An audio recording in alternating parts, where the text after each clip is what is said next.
Good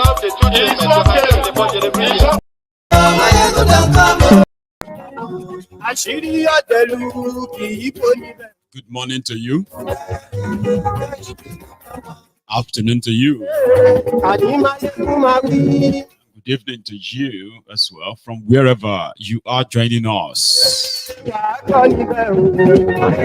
It is Maiyegun live.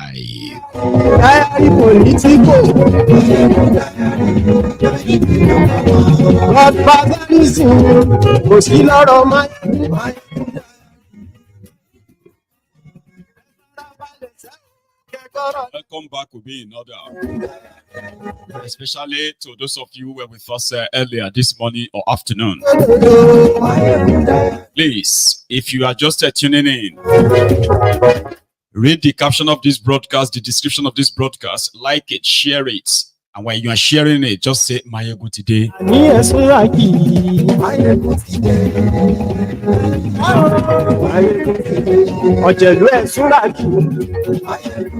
Paulu from his God knows where in London, where he's currently having his annual leave or vacation. Instead, he has intervened in the Wahala political crisis orchestrated by Wike in Rivers State. They say he ordered Egbetokun Kayode to reinstall security back to Rivers State. Can you believe that? So now we are waiting for Egbetokun to possibly parade those who burned down local government areas, local government secretariats in Rivers State today. These were supposed to be those who are working for Kim Jong-Wike, the Wike of Rivers. And as they warn of their madness, it is now obvious, like as we said earlier, it is just the last kick of a dying horse. We probably, or they probably have nothing more or any more surprise for us. Read this and share this.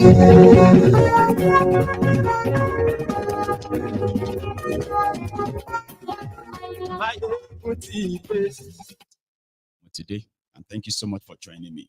Okay, this morning, the entire blogo space, the entire cyberspace was saturated with the unbelievable. Should I even use unbelievable? Anyway, with some horrible videos of the Wike's cultists, thugs that were unleashed on Rivers State today. Those who took over the supposed local government secretariats, as promised yesterday, that if Wike's influence couldn't stop Fubara, then the court couldn't stop him. The last thing would just have to be the violence. So they did unleash the violence on the people of Rivers State. The local government secretariat stopping those who were elected, the supposed loyalists of Fubara, from taking over the office today. So in case if you missed any of that, I've got a bit of an update too, right? That is where we're going to start from this evening. But prior to that, the supposed police IG, Inspector General of Police in Nigeria, withdrew the policemen who were guiding or providing security for all these government property or public properties, the local government secretariats. They were withdrawn last night, and this morning, the Wike thugs, including the hired cultists with guns, they took over some of the local government areas. Today, not all of them, by the way, some of them, and they actually wreaked havoc too. Apart from shooting guns to scare away the supposed staff of these local government areas, they touched some of them by setting them ablaze. Like they burned some of them there down before people mobilized and came for them, and they eventually ran away. In shock, a lot of people have reacted. Like, what the heck? How could they let this happen? But to some others, they were not surprised. It is just the last kick of a dying us. With a Wike's political structure, as we have now come to know it, the criminal structure of his has been taken over by another, criminals who are pretty much like preferred criminals in Rivers State as we speak. Averagely, a person from Rivers State would disagree with me that I shouldn't call Fubara criminal. Oh, please, excuse me, please. Anyway, Nigerians, as you know, right, when things get to this level, right, they will choose sides. To them, with the Wike deserves everything that came, they saw it coming. So therefore, it is a choice between the devil and the deep blue sea. In this instance, they chose the lesser evil or the lesser devil. That will be the Fubara. Someone they believe is like a karma to Wike. But the Wike's men and those who have been protesting in the last few days, this is just the last time. After today, that is them gone. Some of them, their political careers is probably dead. And others, it is probably their entire life completely gone now. Because, where the two elephant fights, they say it is the grass that suffers. So this morning, we woke up to some of this, ladies and gentlemen. Let's start with this.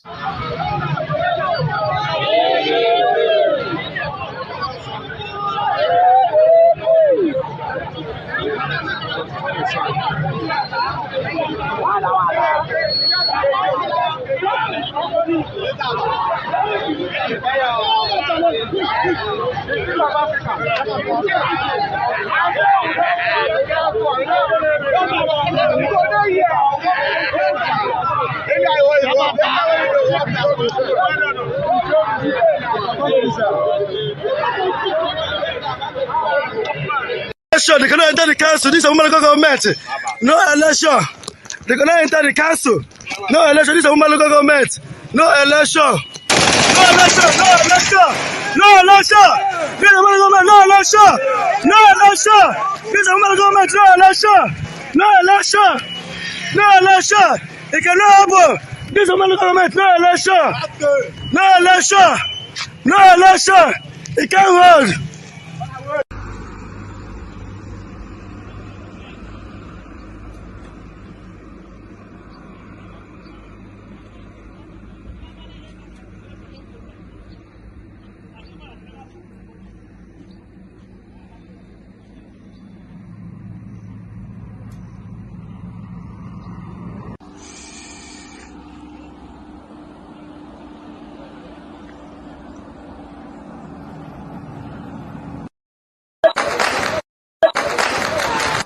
Short ongoing life here in the local government of Obiakpa Council. Gunshot from the outside. We don't know. There are gunshots so far. There are gunshots. This is happening live in Obiakpa. This is happening live in Obiakpa. This is happening live in Obiakpa. This is happening live in Obiakpa. This is happening live in Obiakpa. Wait now. Sure. Wait now. This is happening live in Obiakpa. This is happening live in Obiakpa. This is the current situation in Obiakpa. This is the current situation in Obiakpa. This is the current situation in Obiakpa. Reporting live on Capital TV. This is the current situation in Obiakpa. You know, Obiakpa Council. This is the current situation.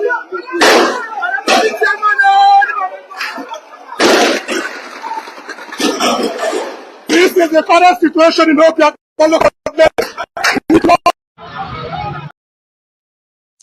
So after all of that, eventually the arsonists, they left. The job was done, probably not really completely done. And then the elected local government chairman eventually took office. They took over the secretariat, and from what we heard, immediately, Fubara and his own guys, they started the process of a recall.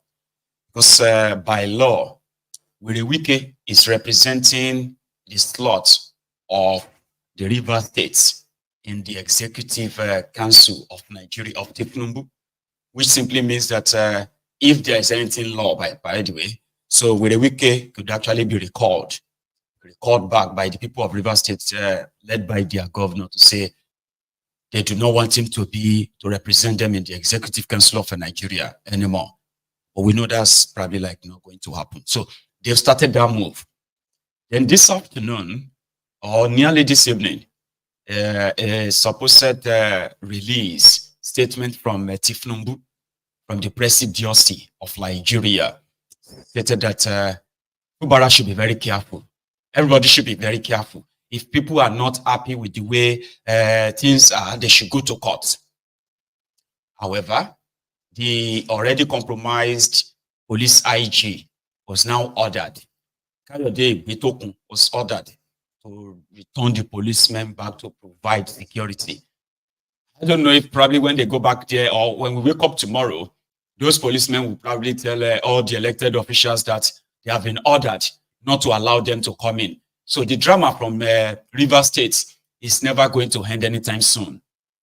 Somebody who was instrumental to Wike's emergence as the governor of River State, who is now the little Hitler and the wounded lion from River State, Austin Opara. So the former deputy speaker, I think, of River State shed a bit more light on what was going on. Do you mind?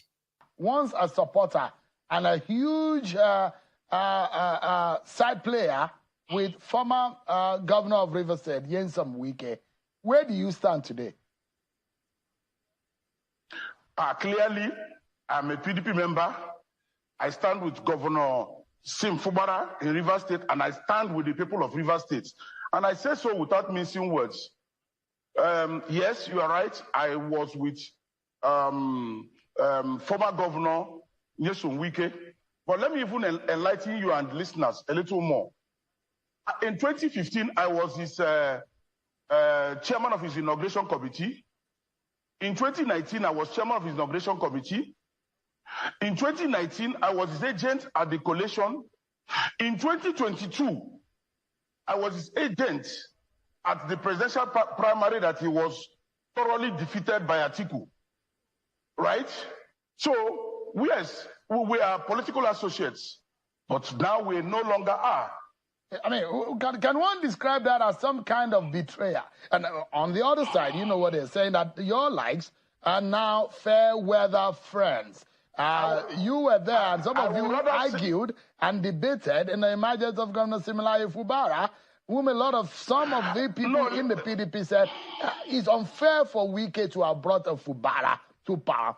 But now they say it's a fair weather situation for you now to be against Nyesom Wike. At what point did you depart from supporting Nyesom Wike? Okay, so it's good to put the record straight. I told you that up till these primaries, I was his agent, right? So, and the primary came after the emergence of Governor Sim Fubara as the candidate of PDP in River State. So his primary came after. But the point of disagreement was that he decided to leave, not to support the PDP candidate. And we said, no, we are loyal PDP members. We will support PDP all the way. So we worked for PDP, Atiku, and we supported Sim for the governorship. So we were PDP.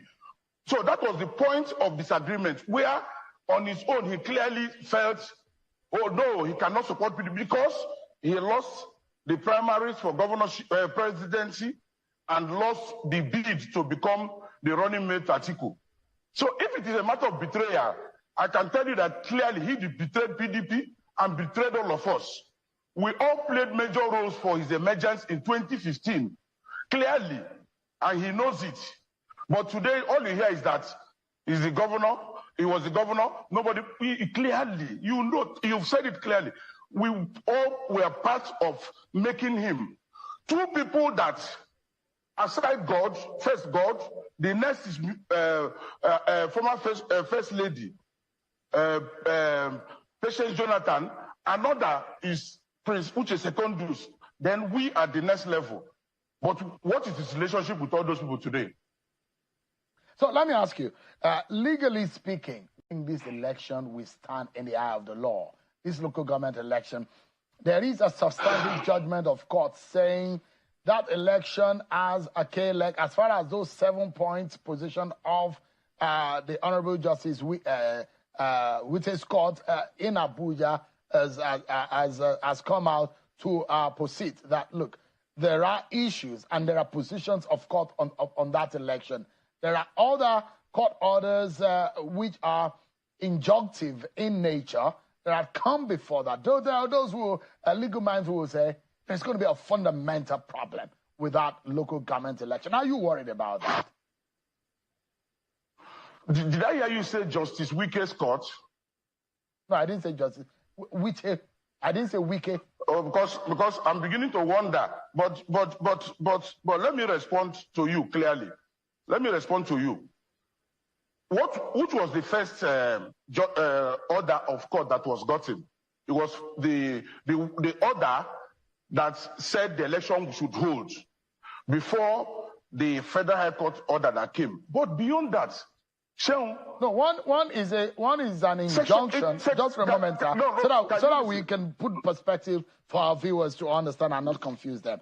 The order coming from the High Court in Rivers State is an injunction, which is which expires. It has a deadline of which it can expire. So the judgment was a substantive judgment from the Federal High Court. So legally speaking, there are those who will say one is momentary.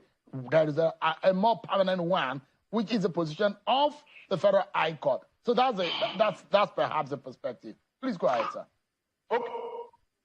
Okay, Sharon, let me even go with you without even considering. Let's assume with what you've said. What is the lifespan of an interim order? 7 days, assuming. That order was given on the 30th. The election held on the 5th. Has it lapsed? But that is semantics. Let's go to the issue. Section 84 of the Electoral Act says no court can stop an election. And we should be careful because we are setting wrong precedents in this country. Otherwise, a court will give an order stopping the presidential election. A court will give an order. We should be careful. It's an election. And there are tribunals after. There is the tribunal, there is the appeal tribunal. Why don't they go there if there are issues? If there are issues. So the elections have held, and I'm sure you saw people voting. I voted yesterday. I'm sure you saw it. Rivers people voted. And today they were sworn in. So what is the issue? Let me ask you quickly, wrap up this, Honorable Opara. Mr. Atiku Abubakar is coming out to say that Rivers people are resolute and reject oppression. Governor Fubara has said desperate situation calls for desperate actions. And I'm imagining that this is perhaps the first of a more troublesome legal and political times that we might be seeing in Rivers State going forward. But from your own standpoint, what kind of statement does the yesterday event or the event of the past days or today, the outcome of today? Sharon, don't kind of like rile us up now for now, because even the questions are like sounding so dumb. All right. I kind of blame myself for putting that in front of you. Okay. I didn't have any intention of having you listen to all of that. Okay. Sharon can be like that sometimes. So the point there is that the fight between Wike and his godson, Wike, the godfather, Fubara, the godson, is bordered on the state resources, as well as in for those who understand the politics very well, it is about the Abuja politics, national politics. It is all about who controls River State and who wants the control of River State, not for just the money sharing part of it now. The role that the outsiders have in the crisis in River State, right, borders on who is going to be in charge of that state come next election. It has always been like that since 1999. This person actually put it better. Listen to this one. Well, the FCT minister is fairly well known, to be one that pursues his interests, no matter the circumstances. And which is his legitimate right. I think going to court is fine. You see, what I believe Nigerians ought to look at, is that it's not really a River State problem. It's not even about the FCT minister. In fact, we'll come back to that. There's something I need to add. The first question you're going to be like is, this is supposed to be local government elections, okay? Why is it so violent enough that with a Wike and then courts that have no jurisdiction whatsoever in River State are showing interest, issuing ex parte order, okay, for what is meant to happen in River State? Then you realize that it is beyond the interest of, in fact, it has nothing to do with the people of River State, so to say. It is more about what is going to happen in 2027 as they are saying it. Number one, there shouldn't be any involvement of, number one, INEC. Number two, any federal high court in deciding when or how they should hold their local government election in any way in Nigeria. It is beyond them. But when Wike took the fight to the high court in River State, he lost. The next thing, they went to the federal high court, and there were judges there ready to do the bidding, just like the police IG. In a corrupt system that you have in Nigeria, everybody has a price. So those ones who are in River State, they are pretty much in the in the book of Fubara and his own group. So they are in that advantage position, right?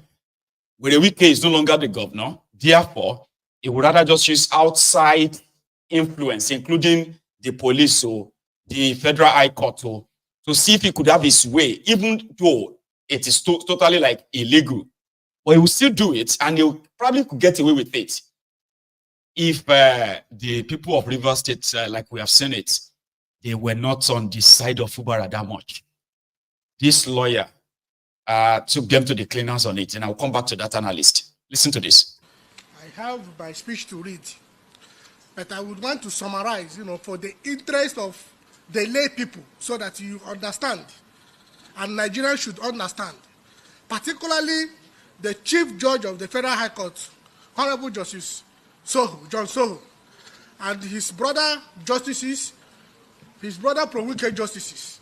I want them to know, before I read my speech, that all the interim order, interlocutory order they've made against the River State Independent Electoral Commission are worthless sheet of paper. They lack jurisdiction to make any order that restrain River State Independent Electoral Commission or any agency of River State government. Federal High Court is not a court of general jurisdiction. Federal High Court is a court of special jurisdiction. And under Section 251 of the 1999 Constitution of the Federal Republic of Nigeria, Federal High Court has jurisdiction to exercise one in the following cases. It says, Section 251, subsection 1, P, Q, and R. Let me read it out.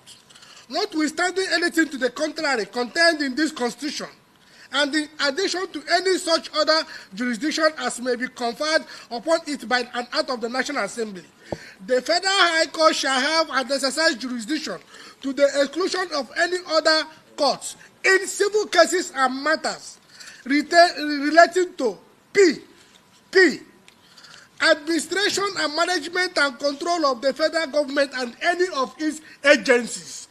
River State Independent Electoral Commission is not an agency of the federal government of Nigeria. It's an agency of the River State government.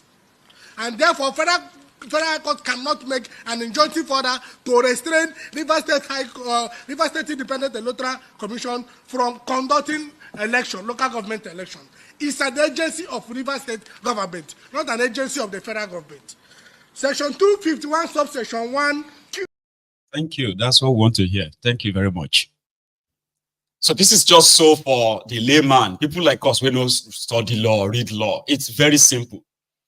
anything that's called federal only has right to conduct, to adjudicate on everything federal. Federal High Court to everything federal. But you see, when you look at the states and the state high court, they are the ones who are to adjudicate on everything that has to do with states. That is why when they have their elections, right? It's, general election is conducted by the INEC. INEC is Independent National Electoral Commission, which is for the entire country. So if INEC conducts an election and you are not satisfied with it, you may go to a tribunal. After that, you go to the Federal High Court or Court of Appeal. Or then you go to the Supreme Court. But when it comes to local government, everything right there will happen within the state high court or maybe the state appeal court. No more, no less. Wike knows that. But since they can just say court ordered. Nigeria is a lawless place. There are judges of some of these courts in Nigeria. They will know that they have no jurisdiction over anything. But for the case, for the sake of confusion, which Nigeria represents, they will still entertain it. Issue interlocutory injunction, whatever injunction, just to further create havoc and confusion. And that's why they are part of the judicial bandits in Nigeria. They are part of your problems. In fact, people believe that they are actually the bedrock of your problems in that contraption. Where criminal politicians can rush to and get this injunction, that injunction, and stop this or not stop that. You get what I mean? Now let's now go to why the police IG, which actually belongs to the federal government, an agency of government. So when Wike went to a court in Abuja, the court in Abuja now said the police should not provide security for that local government elections.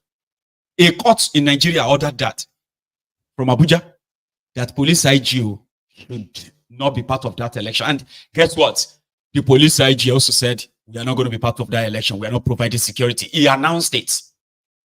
Then the people went on to go and do their election. It became the most peaceful one, even though it is choreographed. It was choreographed the way it should be. There was no fight. There was no buying of votes. There's nothing. And they announced results only for the police IG to resurface again.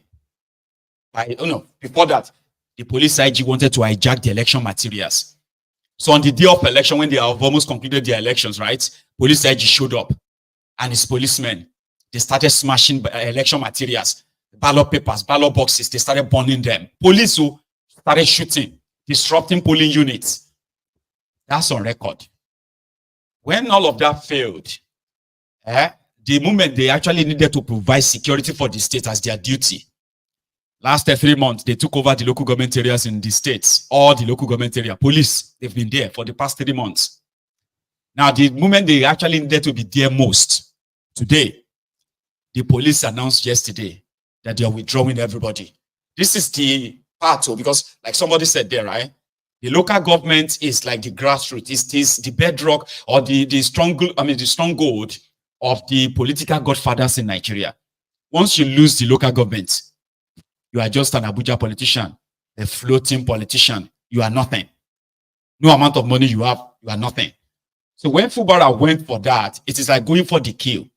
It's like a kill shot. And when Wike and his gang decided that they will burn down Rivers State today, the police IG knew about that. What did he do? He withdrew all the policemen from the place so that the arson could take place. Here is a report done by one of the reporters of Arise. Kayode Egbetokun has ordered the immediate withdrawal of all police personnel previously deployed to seal and safeguard the local government secretariats in Rivers State. The IGP has also directed the unsealing of the local government secretariats, which were earlier secured by police personnel. A statement by the spokesperson of the Rivers State Police Command, Grace Iringe Koko, notes that decision is in line with the commitment of the Nigeria Police Force to ensure neutrality and the smooth functioning of democracy. It disclosed that the police will only be redeployed to the councils in the event of any crisis or breakdown of law and order, where emergency measures will be swiftly implemented to restore normalcy.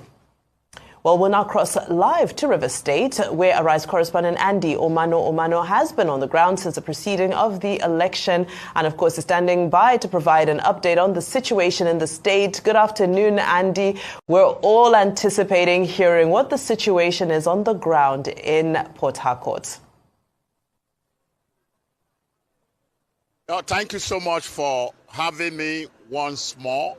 The situation on ground here in Port Harcourt, the River State capital, is just like every other local government area. Do remember that the River State does have 23 local government areas, and the chairman having been sworn in yesterday by Governor Sim Fubara. This morning, it was a turn of this sworn-in chairman of local government area to equally swear in their councillors.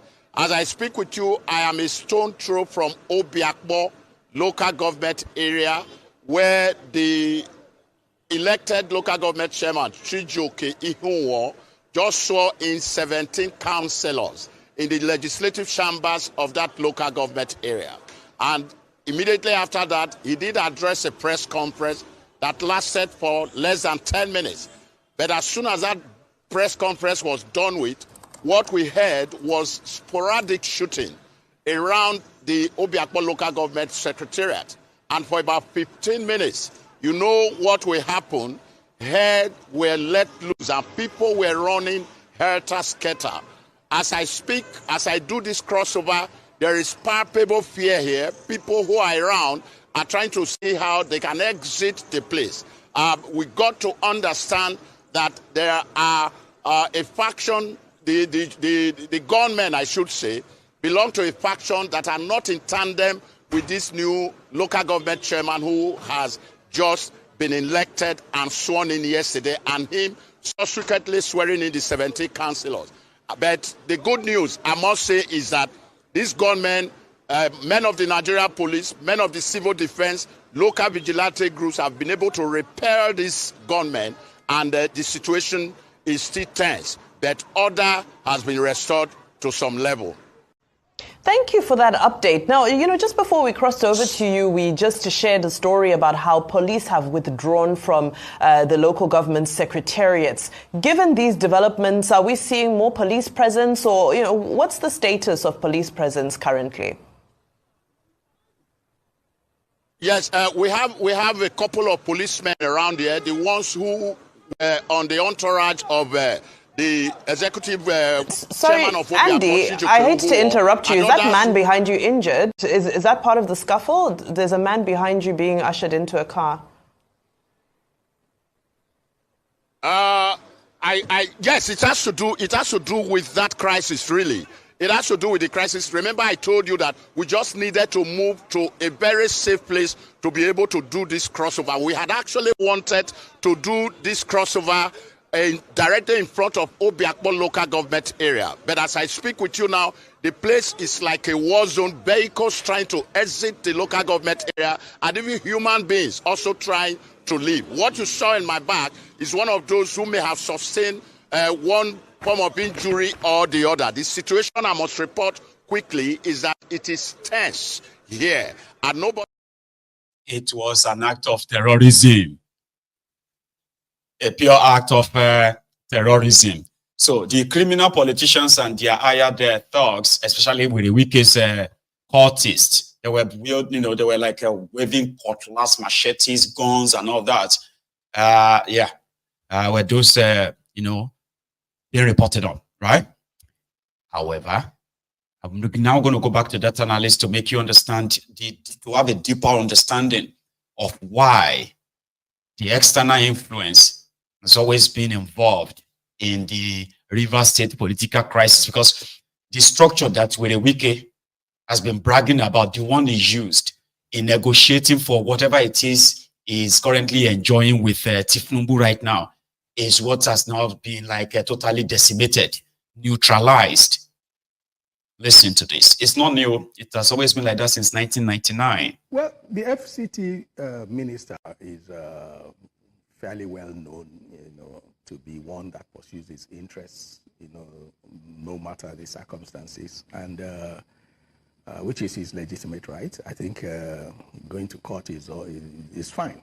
You see, what the issue, what I believe Nigerians ought to look at, is that it's not really a River State problem. It's not even about the FCT minister, really, because repeatedly we have had these problems in River State. Actually, I would say that in this republic, we have had no peace in River State, from 1999 till date. In fact, even now, we probably fare a bit better than in the past because we had a lot of prominent people who lost their lives in politics. The rancor in River State, politics has been terrible. We have a situation in River State where national politics has been swayed or considers itself hinged on River State. All of these controversies are not about Rivers people. The peaceful election shows it. The real issue is national struggle for power that dovetails and has effect in River State.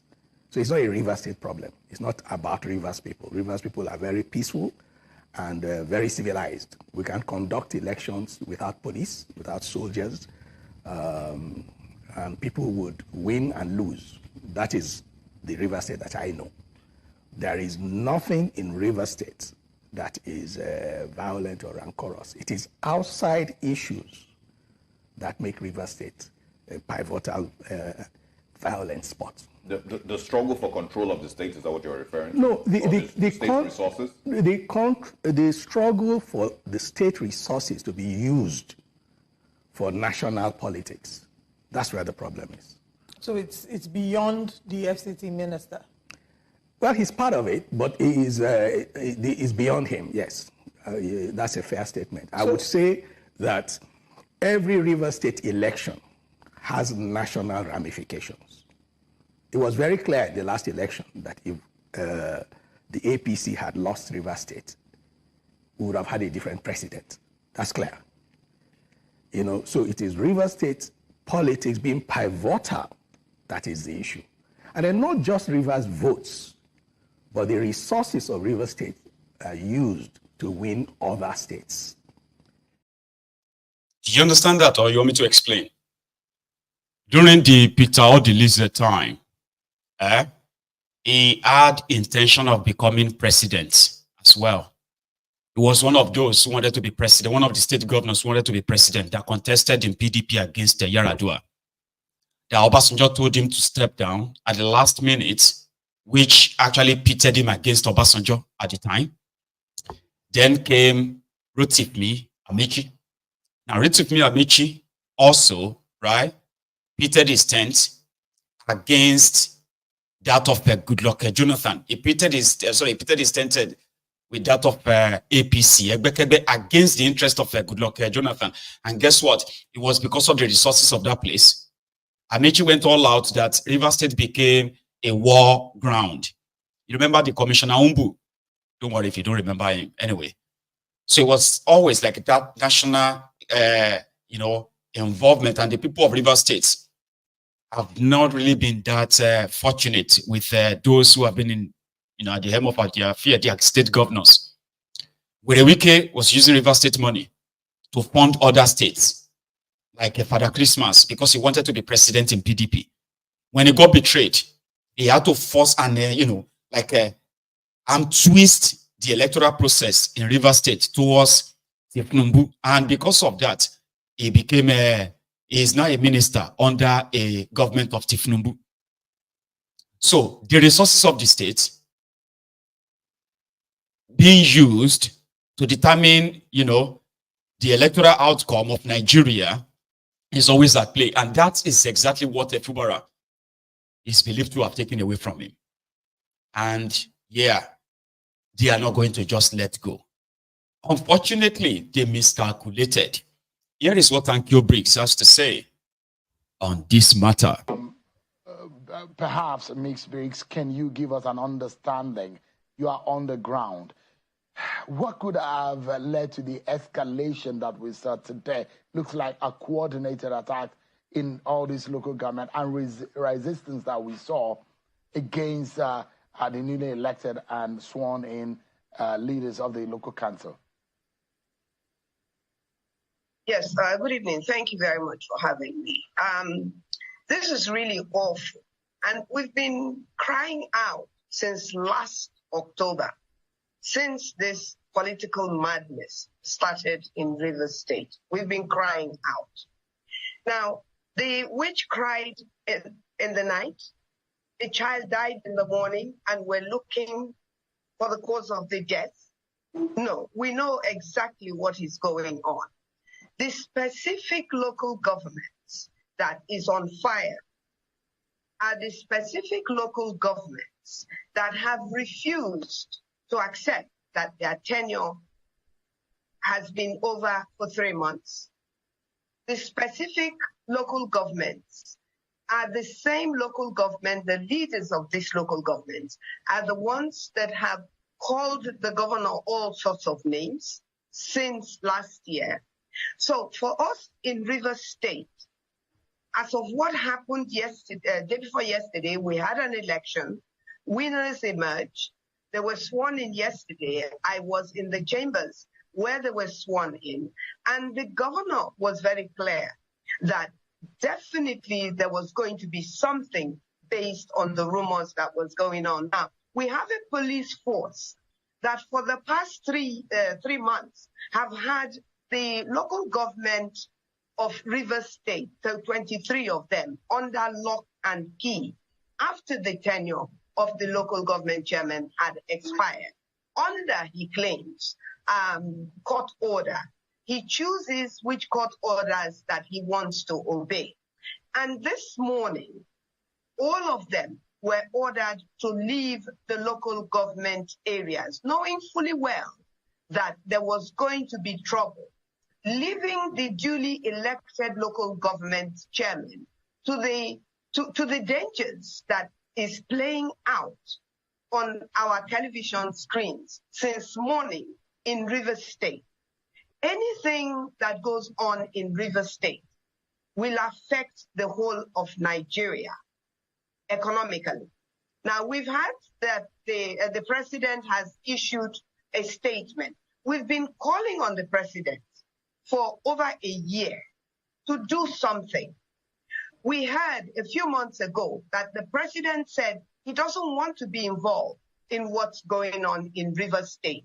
Now that this has transpired, local governments are on fire in Rivers State, and the president is now calling on the governor of Rivers State, and I don't know who else that is nameless that the president has refused to name, and he's calling on them to make sure that the state is safe. The police is supposed to keep the state and the property of the state government safe. And now that we are left naked by the whims of the police, we are being called upon to take responsibility for the fire that they have set that is raging in Rivers State. This is dangerous and it's unacceptable to the people of Rivers State. If nobody is going to defend us, we are very likely going to have to be left to defend ourselves. You get up. And the man in the eye of the storm, Fubara himself, was also with Sheung earlier this evening.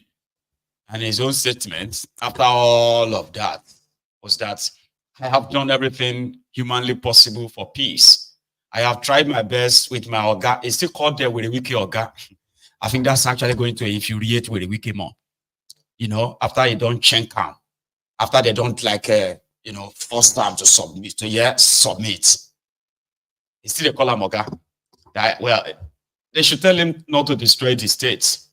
Because as it stands, he has done everything humanly possible for peace. He has done nothing wrong, but they are just hell-bent in destroying his states. Kubara. So I'd like to ask you a straight and direct question. If there is one thing that could allow for peace, perhaps a permanent one, and it's for you to give, are you willing to give, Governor Fubara, for the sake of peace?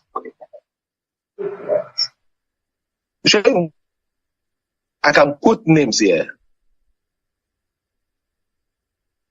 I can quote names, but for some reason, let me leave it. There is nothing I've not done on this earth for peace to reign. I can tell you the I can tell you the number of times that I've kneeled down to beg that let's allow this issue to go. But, I feel, like I said, I don't even want them to talk about this. I've done everything. And even as at today, if there's anything that I can do, or there is any way we can get to a point of making peace, I assure you, I'm willing to do it, because this is important to me. What is important to me is let River State be normal. With all the problem we're having, the wonderful job I'm doing in this state, I'm not seeing because of the crisis. It's only when I come out and tell people that I'm doing this or the other, they say, you mean this is what is going on in the state? Because the whole thing everybody is hearing is one crisis or another. If it's not from some set of members of this, it's some group of people. If not from this group, it's from one arm, one security agency. It's. In fact, let me even tell you, there is a report I just got now that with what is happening, that some persons have already been penciled down for arrest because they are close to me. I might not be surprised by tomorrow when you hear their names, I'll be declared wanted. I can tell you. Governor Fubara, if I may ask you quickly, how did things degenerate this badly? Because there are those who will say you and the former governor, you were one and the same because you worked together. I mean, what exactly is in the bottom of all of this? What exactly went wrong? Where did things go wrong? So honestly, I wouldn't want to discuss that here, but we all know the issue. It's very simple. It has to do with the issue of power, control. It's not about that. You can even say it in this case. If election has been held in River State and council chairman have been inaugurated, in a normal situation, do we even need anybody to go and obstruct them from entering the secretariat? Maybe there's somebody somewhere who believes that, no, I still am above and higher than the authority in the states. That's all. It's just issue of power. But I tell you, my brother, I don't intend to discuss it, and I don't want to join issues with that. I want to focus on governance. Manage the situation as much as I can. That is what is important to me. But politically speaking, Your Excellency, if I may come in quickly, politically, there are those who will say, for the man who brought you into office, that there are understanding and agreement that you have. Why is it difficult for you to keep your own side of the bargain since you assumed office? Because that's the allegation against you, that you are unable to keep your own side of the bargain. Why is that difficult? I don't think there's any understanding we have not kept. I can say it here. There is no understanding that we have that I've not kept. That is the truth. Like I said, I honestly would not want to discuss those issues. What I'm appealing is everyone should share their sword. Even to the minister, Maiyegun, there is no need to destroy the states. You once ruled the states. The state was the envy of every other state. Another person is there now. What you need is to give the support. After 4 years, or who knows, 8 years, I will also leave. Another person will take over. That should be the spirit. When it comes to election period, you can fight and do whatever. But now it's time for governance. We need all the support. We're here complaining that Nigeria have a problem, reduction in our oil production. We're trying to improve our production stage. And we are here. This is the heart of where the problem is. We have the problem in Emowa. We have the problem in Degema. We're trying to manage it. And we're now adding in-house issues. These are in-house issues that ought not to be out. So I'd like to ask you a straight and direct question. He's a dishonest guy. Don't ever forget, he's also a criminal. So I know if you are from Rivers State and you are jumping up and down because yes, the Wike has been quenched and all of that, enjoy it, okay? Like, enjoy it. But celebrate it. The truth is that he is also a criminal. They all agreed to share the resources of Rivers State. When they were asking Wike, what is it is the problem? Go, go, go, go. It was like, that was like, he was drunk when he was having that interview. Do you remember? Everybody is saying, yeah, I wanted to collect 30%. I want to, yeah, but listen. Let me tell you something. You see, if you agree to something that, okay, this political structure, we are going to, and you didn't do it. Say, it's not me. It's not about me. It's not about me, Wike. It's about these people. All these people that work for you. All this, yeah. None of them could come out and say it. That is why I don't really like him. By the way, that Fubara guy is a dishonest person. Where Wike looted River State. He looted River State blind. Right? Over 1.4 trillion naira. 1.4 trillion naira was stolen in 8 years of Were Wike in charge. Fubara was the accountant general of River State. He was the one who knows where the bodies are buried. At a point, for 2 years before, since 2021, Fubara was not living in his own house anymore. He was living in hiding inside the government house, like Yeye Bello is living right now. That Yeye Bello that is a fugitive. Fubara was a fugitive. He was running from the EFCC.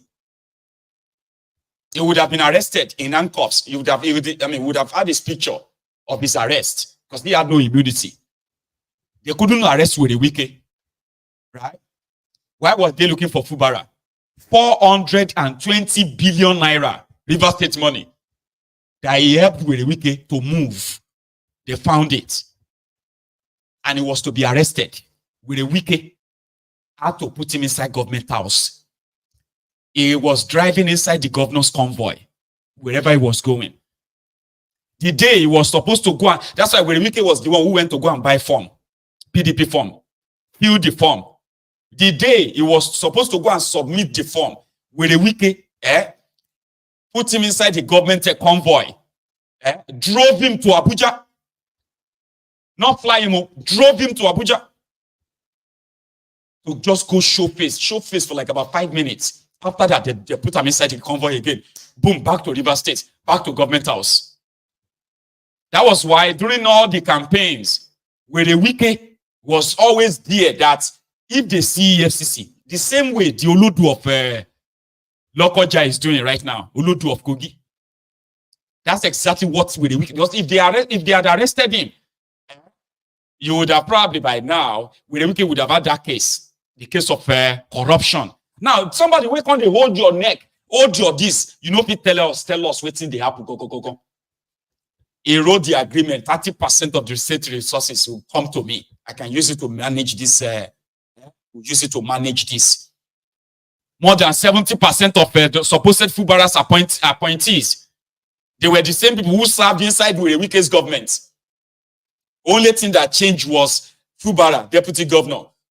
They've changed. And Were Wike, others, everybody retained their positions. Commissioners, special advisors, who were with Were Wike, they were the same people inside Fubara's government. It was supposed to be the third term of Were Wike. Then suddenly, something kind of touched him. That he won't give the money. He won't share that money anymore. But you came on TV. Now, you know, they're like burning down the state properties, burning the local government and all of that. And you are coming on coming on TV saying, this is an in-house matter. I don't want to discuss, I wouldn't want to discuss this in public. Instead of you to begin to release documents, all the loot, all the Were Wike's loot, everything he took from the River State people, begin to share them in public. No, he won't do that. Because if you try him, himself too, in block custody, the hand of the public. So that's why I said he's a criminal too. So the whole fight and all of that is not for anybody. It is for himself and his own political survivor too.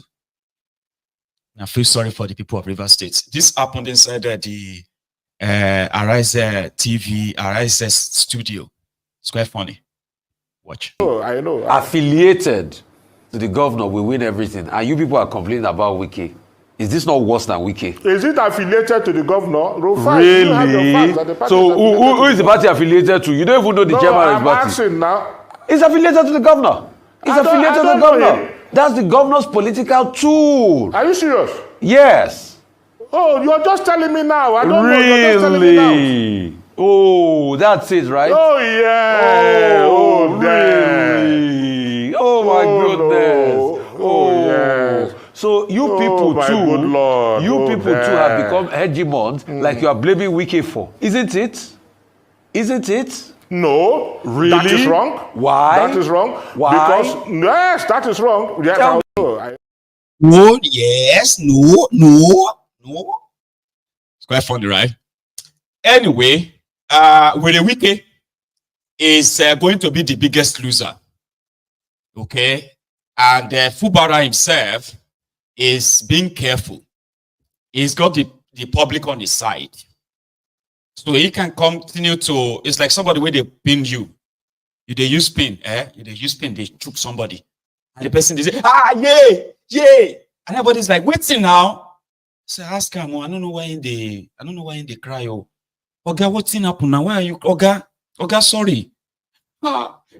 He's using pin to shoot me. He said, no, pin, Oga, I don't get any pin. See my hand, I don't get, Oga, are you okay? Yay! Hey! You know, like that. That's why we are hearing more of Wike. And every time Fubara talk or speaks, right, it's always like that gentle person that I don't know why they are doing this.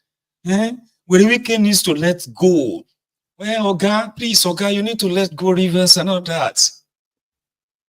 That's what I see that Wike, Fubara is doing to him. And somehow, to those of you who have already been praying for Wike's karma, there you have it. It doesn't really matter how it all came by. Wike deserves it. Isn't it? Let's leave them and the Rivers for now. Okay. Let us quickly touch the latest. There is something I keep telling people, and I know this. Honestly speaking, I do. That there are the supposed, what do you call them? The abobakus. You see, the abobakus generally, who comes on to MaiyegunsDiary Politico. One second. The abobakus that comes to MaiyegunsDiary Politico. And somehow, they don't like me. I don't like them as well. We don't like ourselves. It's just that once in a while, when they start talking like, don't you have, you never see anything good about Nigeria. You never see anything good to talk about Nigeria. How about you begin to tell us all those good things? We know I am not here to see anything good in you because there's nothing good in these criminals at all. Here is something. The ass lickers, the bad idiots, the bad starts, they themselves are praying to God that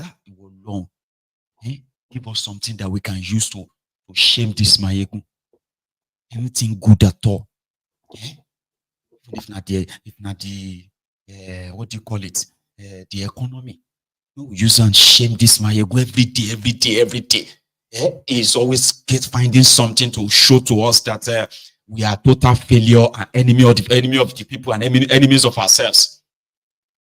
They are always praying that make this for 8 years they were praying for Bokwari to do something that they can use to brag, whether na security or whether na anything, but they have nothing for 8 years. Nothing. Similarly, with this Tinubu, some of them are always praying that make Tinubu just do something where we say everybody go know say this one a genuine thing or is the interest of Nigeria, so that we can go and show this Maiyegun that look, see Maiyegun, petrol is now 150 naira per liter. Shame, Maiyegun, look, see, Tinubu has attracted over $100 billion investment to Nigeria. People now have jobs. Hey, look at the value of the naira. Hey, Maiyegun shame. They are always praying to have something to shame me. Unfortunately, I do feel sorry for you sometimes, like you have nothing that you can really say except when you make up something. So when Maiyegun says something, right? When I say things here, the first thing the first reaction from them is always like, now fake news. Now fake news. I don't believe this, Maiyegun. This thing are fake news. Then it will become the truth. When they become the truth, they are like, they will just disappear. And then you go, they see them, they ask stupid questions. Hey, what is the way forward? What is the way forward now? At least tell us the way. I say, Olori Buruku. Which way forward? For who and who? Kanji damu. Then head to bayi. Kanji.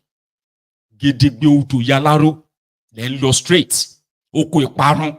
Everything that has to do with APC is to steal, to kill, and to destroy. And every day I always have the evidence. Hey, Maiyegun Dangote Refinery have started working. See now. Then, this Dangote, they say now 1 liter now 1,200 naira. What is the essence of this Dangote Refinery again? Alaye, are you not happy that Dangote Refinery is now partially working? Oh, Ben, you don't know, they ask me stupid questions, Jared. Do you know how much I pay for 1 liter? 1 liter of petroleum, 1.5 years ago was 167 naira. Now it is 1,200 naira. What kind of life is this? What kind of nonsense is this? Which life is this? Are you not happy? I thought you said it's fake news that Emaje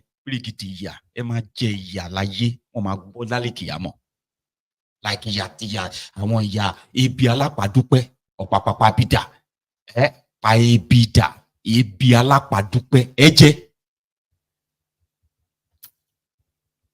So they wish. That's why most of the time they always wish that something happens. We wish that Ashiwaju would just we wish that Ashiwaju can just help us to who are the people advising this Ashiwaju? Ashiwaju do something, People are already abusing us on the streets. I can no longer walk around my street anymore. Ashiwaju, people are cursing me. They are cursing me every day. The people that I told them that once Ashiwaju do something, I see to say that they are Ashiwaju na deaf and dumb.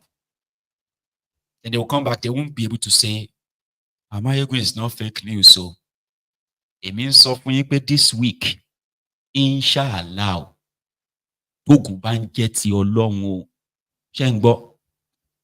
Ogun belong to God on his own, una go buy a liter of petroleum for 1,500 naira. It is not a wish. You just need to look at the numbers. Don't use your wishful thinking and all. Just look at the numbers. Read the news. Read the proper report. And then you can see through the lies. Once they start selling crude oil for naira like this, Nigeria naira is going to become very strong. Nigeria will now save money on as a Olori Buruku. You are reading what the likes of people they paid to lie to you. You don't know that they pay people to lie to you. Now you will come back and say, you this Maiyegun, what do you know? Now when it becomes the truth, you'll be like, who are the people advising this Ashiwaju? Because Olori Buruku lo what you know ye. No one hear the truth. Even when it is staring you right there in the face like this, no go on here. Now make I tell you the latest. Okay? Somehow, they are still lying to you that they have started selling crude oil to Dangote. 400,000 barrels a day. Iro, white lie. Well, I know some of you educated idiots. Educated zombies, the most dangerous set of Nigerians. Una don't repeat them. Una don't do the math. $100,000 barrel in naira is going to make Nigeria naira strong. Olori Buruku niye. Olori Buruku to Pharaoh Olorire. Here is the deal. There is no crude oil they are selling to Dangote Kankan.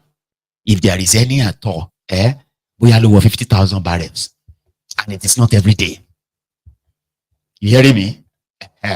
So, Dangote himself has told you that the price they are selling the per liter petrol to you is 40% cheaper than Saudi Arabia, which means his own petrol or product is going to be at par with the one they are selling in Saudi Arabia to start with. Which means if you use that leverage, that rate,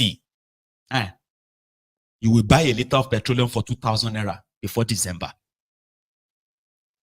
That is why he's saying that they should stop paying subsidy and pay the subsidy to him. So what does that mean? The Nnpc that told you that they will be giving Dangote Refinery crude oil. They have no crude oil to give to Dangote per se. So Dangote will still continue to go and source for his crude oil elsewhere. Not just that. Yesterday or last month, Dangote said, now Nnpcl will determine how much it go sell in petrol.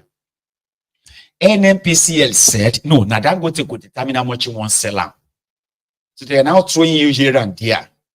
The independent marketers said, Nnpc is not letting them negotiate with Dangote and buy from him directly. Dangote is saying that, I'm not saying you can't buy from me directly, but you have to buy in dollars. And we would have to use the exchange rate that is in the market.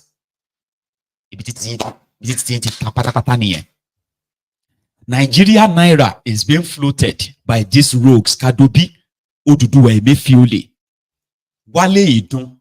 They are making these monetary policies based on the IMF advice.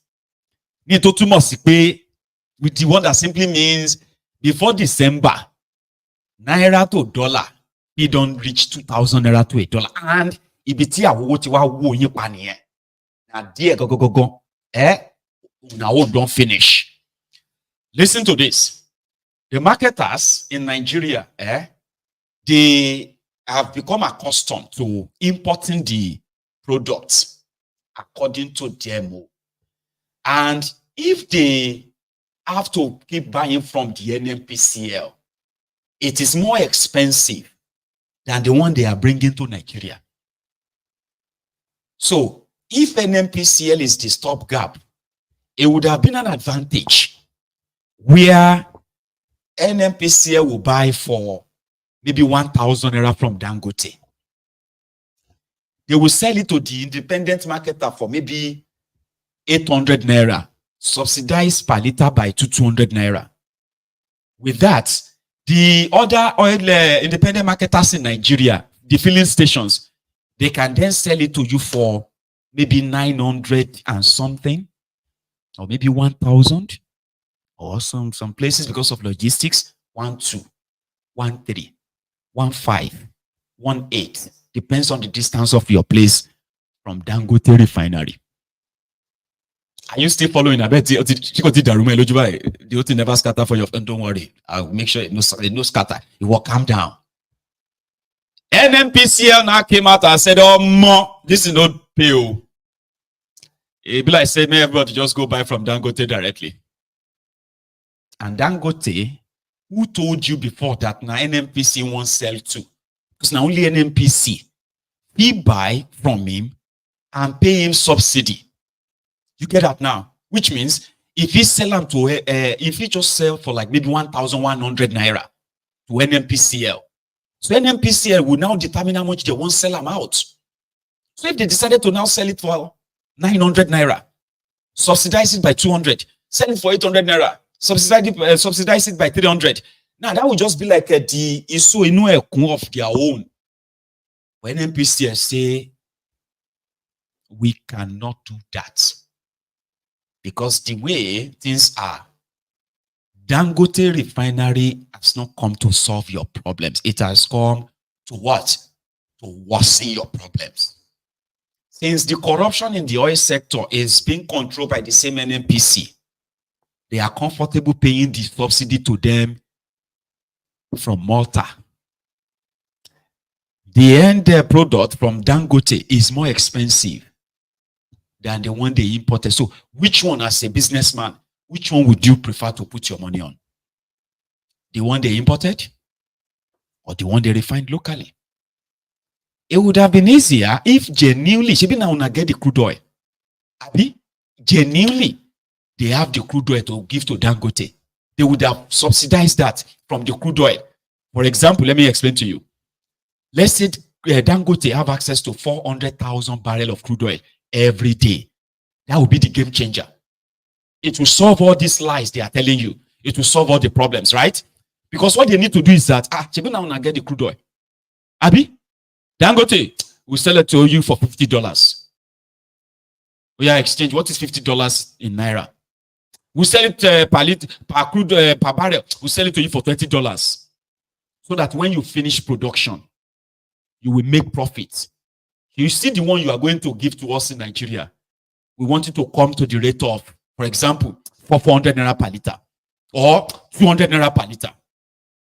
So that when we sell it to our people, last, it will be like 500 naira per liter. Even if you are from Sokoto, Kebbi, Borono, if they have to leave the petrol from Lagos to Borono, last, it no go cost more than 500 naira per liter.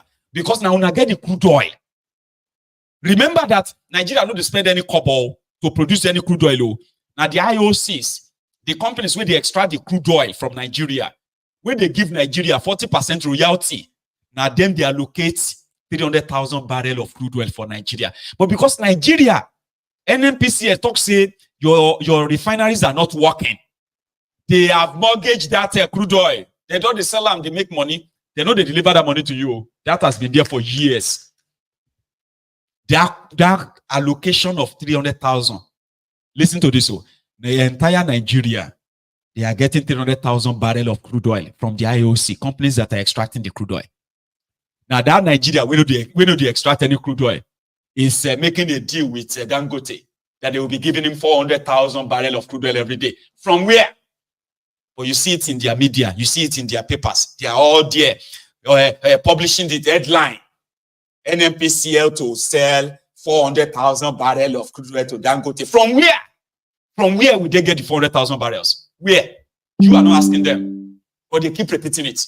They keep repeating it. And all of you are now like, you are doing mathematics on it. If they give him this, it will not be total of, Nigeria will soon be great too. In fact, Nigeria, they listen to APC, best lies. There is no 400,000 barrels of crude oil anywhere. Nowhere. The one that is available, since they say your refineries are not working, they are already selling it and sharing the money. But they are still doing media runs. Yeah, we will give him 400,000 barrels. Chemical barrels. Nonsense. So now they've announced that, the problem is that may everybody go find a level. If you are an independent marketer, you are free to go and buy it directly from Dangote. We know they buy from Dangote again, I beg. People that told you that they are the ones to determine the price, now they don't bail on Dangote. Which means any marketer in Nigeria can now go to Dangote directly. And some of them they've gone to him to see him. They've weighed the options. And as for Dangote, he no go lose. He is more ready to go and sell his product in the neighboring countries. They've been doing that anyway for the past 4-5 months. It is pretty much profitable for them to go and sell it in Benin Republic. Go and sell it in Ghana, Mali, Burkina Faso, or Senegal, as far as Senegal. They still want that Nigeria market. They want a little share. But if Tinubu don't corner the whole place for himself, but they won't tell you that today. Then you look at me and say, this Maiyegun. This Maiyegun is the one that doesn't want Nigeria. This Maiyegun is like, you are always happy about bad news about Nigeria. I am not happy. I've got families there too. I've got people there too. And you keep asking yourself, how come it's not working? Because you are believing their lies. And you are praying that the lie will become true. It won't. How? How is a lie going to turn to truth? How? It's never going to happen. But when you look critically at what they are actually telling you, you will see the lies in it. It is so boldly there. Today is 7th of October. You tell me. Not be last month, all of them, they talk, say, from January and from October 1st, they will begin to supply and sell crude oil to Dangote in Naira.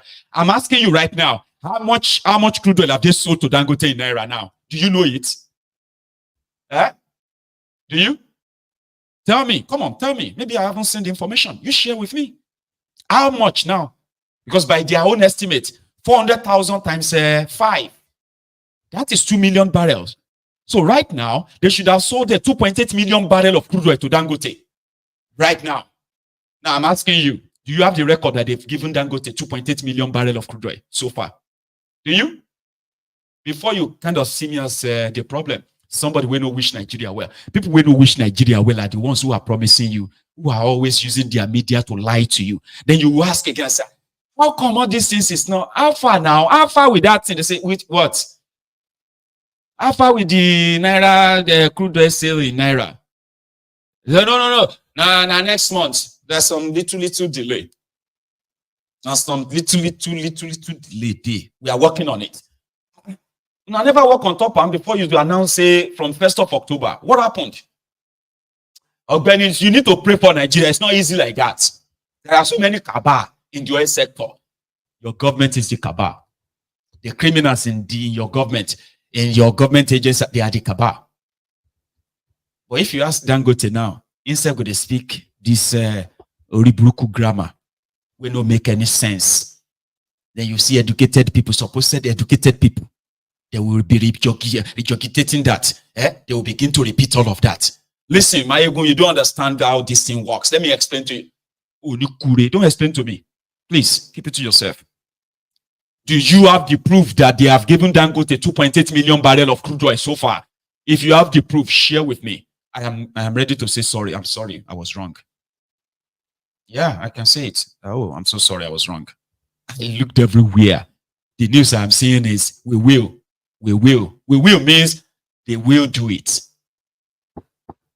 First week of October is gone. Second week start tomorrow. They will, Nani. They will.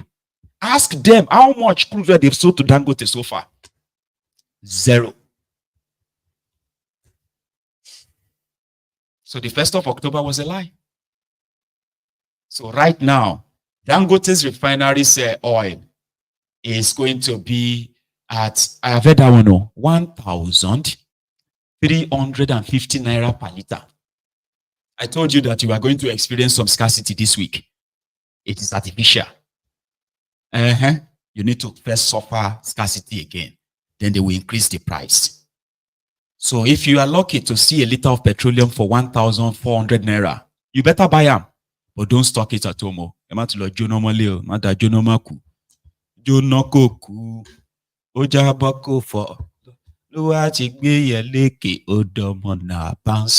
remember that woman? Ojo no koku. Ojaboko for. Oluwati gbe eleke odomo la bansin. O epo o ma jo gingira eniyan je teyin teyin ra. Eyin mo ni da mo. If you see a liter of petroleum for 1,400 naira in the next 2 weeks, you better buy it. But don't buy it to keep at home. Just buy and stock in your car tank and anything. Because I won't lie to you. Baba Black Friday market Lura. Black Friday, yani that cheap. They finished you. They just haven't explained it to you yet. Let's leave that there oil and go to the next one. The next one is that of our son. Okay, hang on. There is actually this lady, Musawa lady, who was also with the Sheung yesterday. They were asking her, how come you were able to get away with this illegality? During the Bokwari's time, your papa will be Afa. See this lady, her father is one of those Afa. The Afas that are always praying for politicians. But the man is so old. So old. Like she is about 90 years old. Very old. And she was sent to the UK to go and learn how to,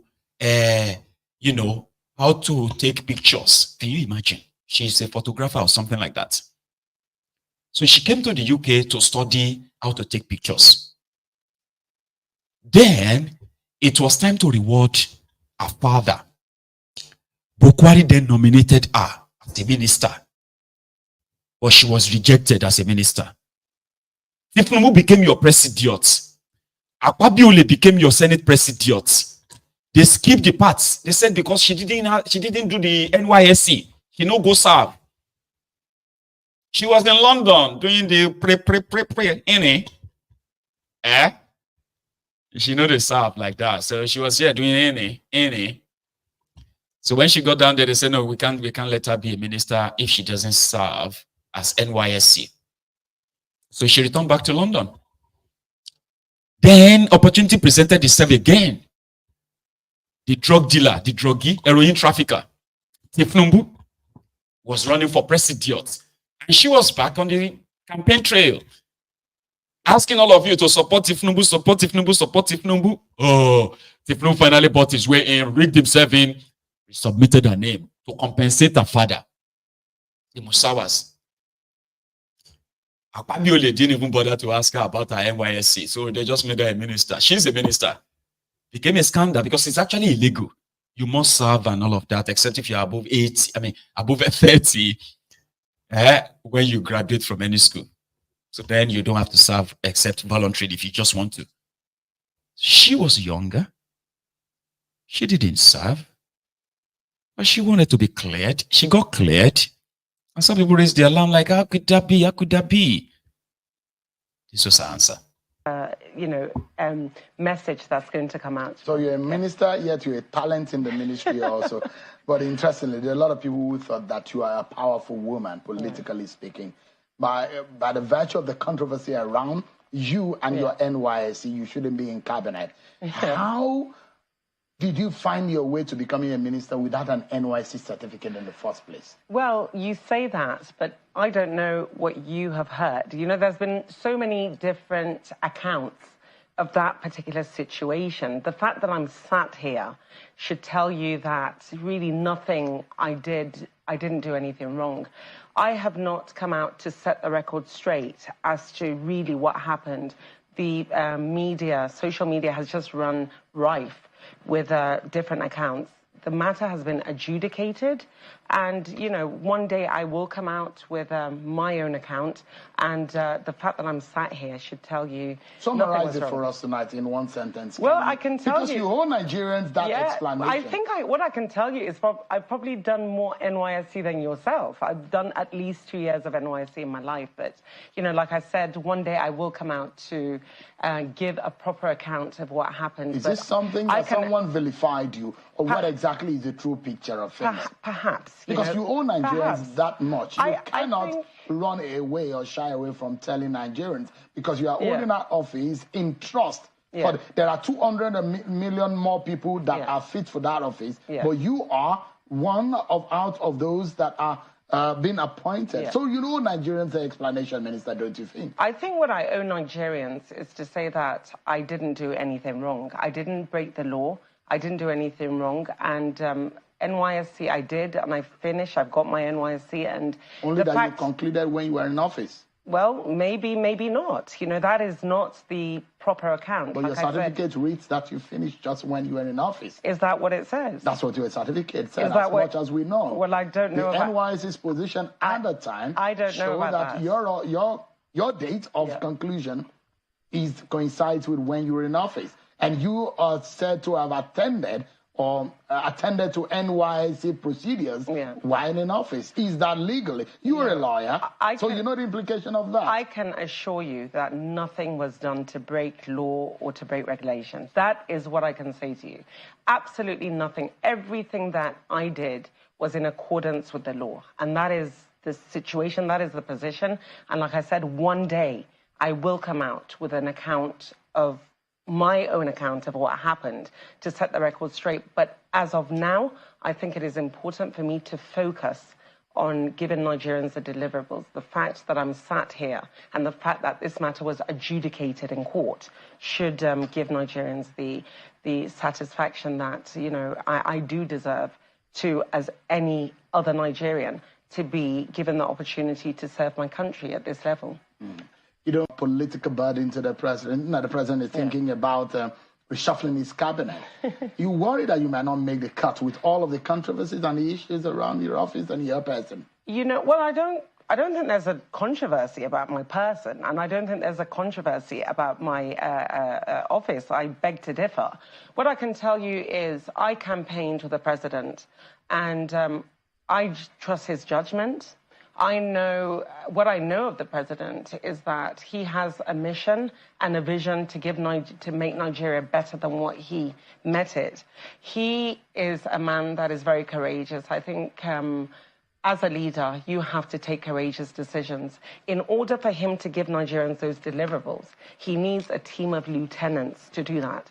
And I think it is healthy in any democracy and for any administration for him to look at his cabinet and his lieutenants to see who are working in tandem with him to give those deliverables. And if anybody isn't, I think we have to trust his judgment. So I'm not worried because I know that President Bola Ahmed Tinubu has the best interest of the nation, and whatever decision he will make in terms of the restructuring or otherwise of his cabinet is going to be in the best interest of delivering that mission and vision for Nigerians. Ariana too. Chop your money. Now your time. Just last week, she got a $200 million loan from Afrexim Bank to promote art and culture. $200 million. They don't add them to your debt, by the way. Those other people, they cash out elsewhere. Art and culture. All of now we did fine art for school. If you see Musawa, go collect your own shares. That is what the Ministry of Art and Culture, the loan they collected, approved, collected from the Afrexim Bank. Go collect your own share. So why won't she speak with an accent? Even me, if I see $100 million, you go no say I get accent.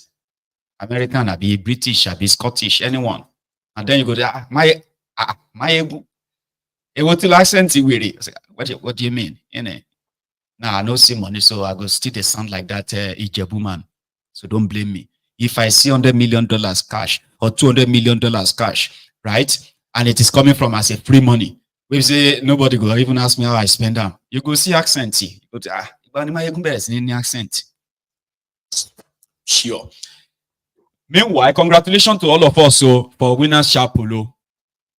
Our own bishop, Baba Gio Tiwa Nekon. They have gotten approval to build their own airstrip in Canaan land. You get? You won't have to actually use his helicopter going to the airport anymore. So all this traffic that will be delaying the work of God. All this clogged up, what do you call it, airport and all of that. It will no longer have to do that. The work and the ministry continue to move forward. Congratulations to us. Before we proceed. I'm sure you'll be glad to know that the federal government has approved an airstrip for Canaan land.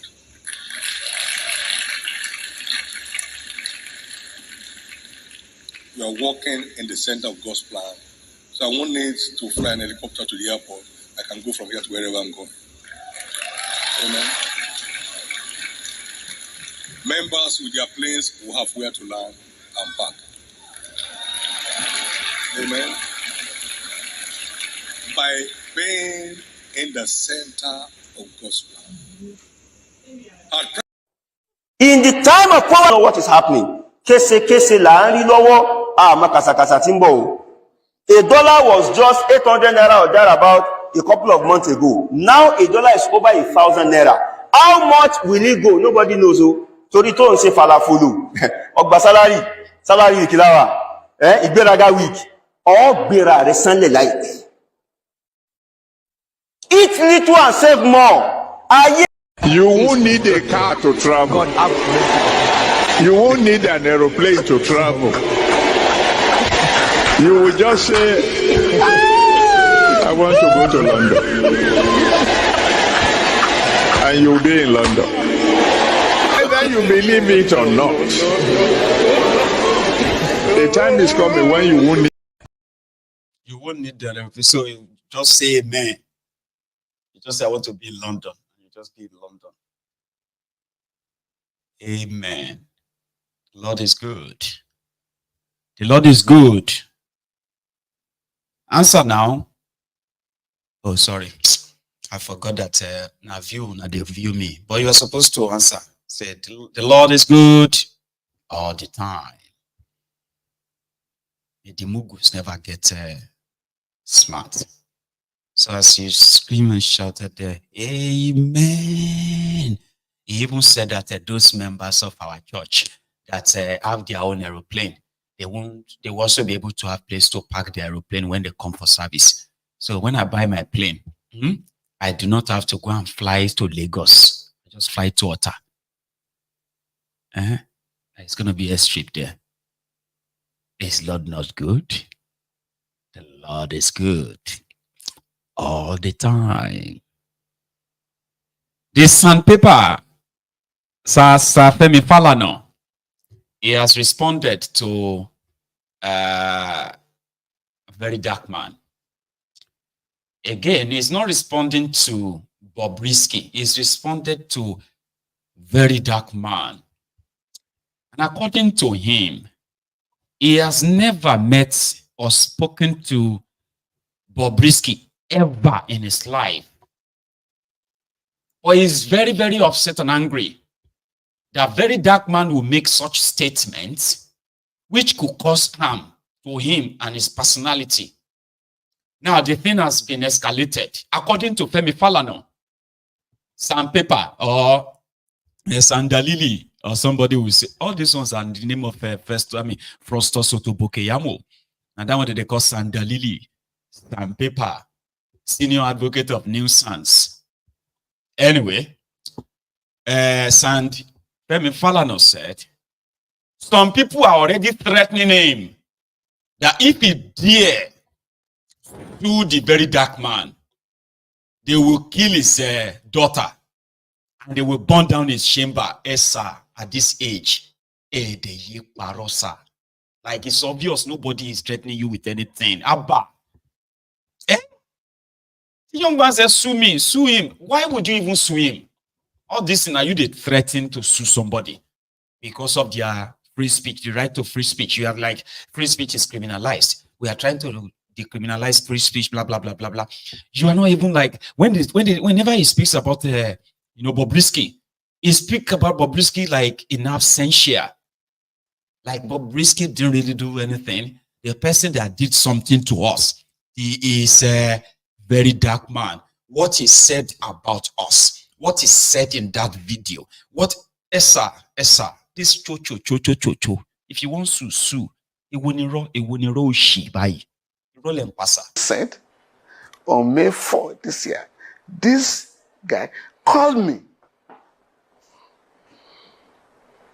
from the correctional center and he asked him, are you calling through the superintendent of prisons? Say no. Say, please, I'm trying to raise 3 million naira so that I can be placed in a special part of the prison, as in the VIP section. Man said, please stop calling me. And if you are going to call me next time, do it through the proper channel, or if you are going to write a letter, let it be endorsed. I had to ask him, right? I mean, what gave you that idea about that? You were regularly detained in a prison, so I should be familiar with the laws and regulations. So I know under the law, you can't communicate with anybody outside the prison without going through the official, channel. And if you're going to send a letter, it must be endorsed.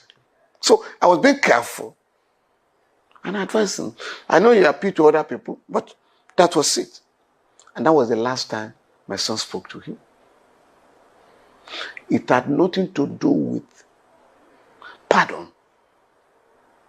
Right? Because my son knows that we do not charge for pardon. So he couldn't have been discussing or negotiating. And my son has never negotiated fees, our fees with anybody. On the contrary, he sends people here, right, for us to handle their matters pro bono. The only disturbing area in this scenario is the threat to me and one of my 2 daughters. Some of these guys, who I believe are mentally deranged, are dared me.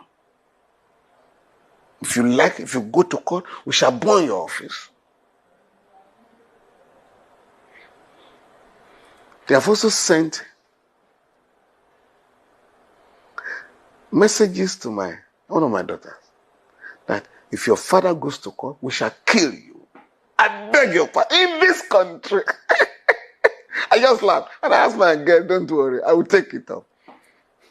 I've already taken that up. But we must also let these guys know where we are coming from. Do you see how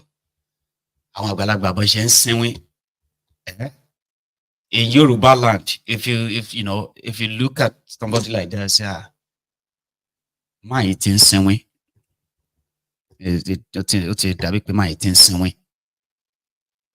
you begin to create some imaginary things, right? And then you started believing what you are kind of creating. So according to him, he said some people have threatened his daughter that if it takes Verydarkman to court, they will kill one of his daughters. Abba. Hey? They will burn down his office. Abba. If you see people who are like a behavioral therapist, they can easily tell you that it is either this person is suffering from personality disorder, properly.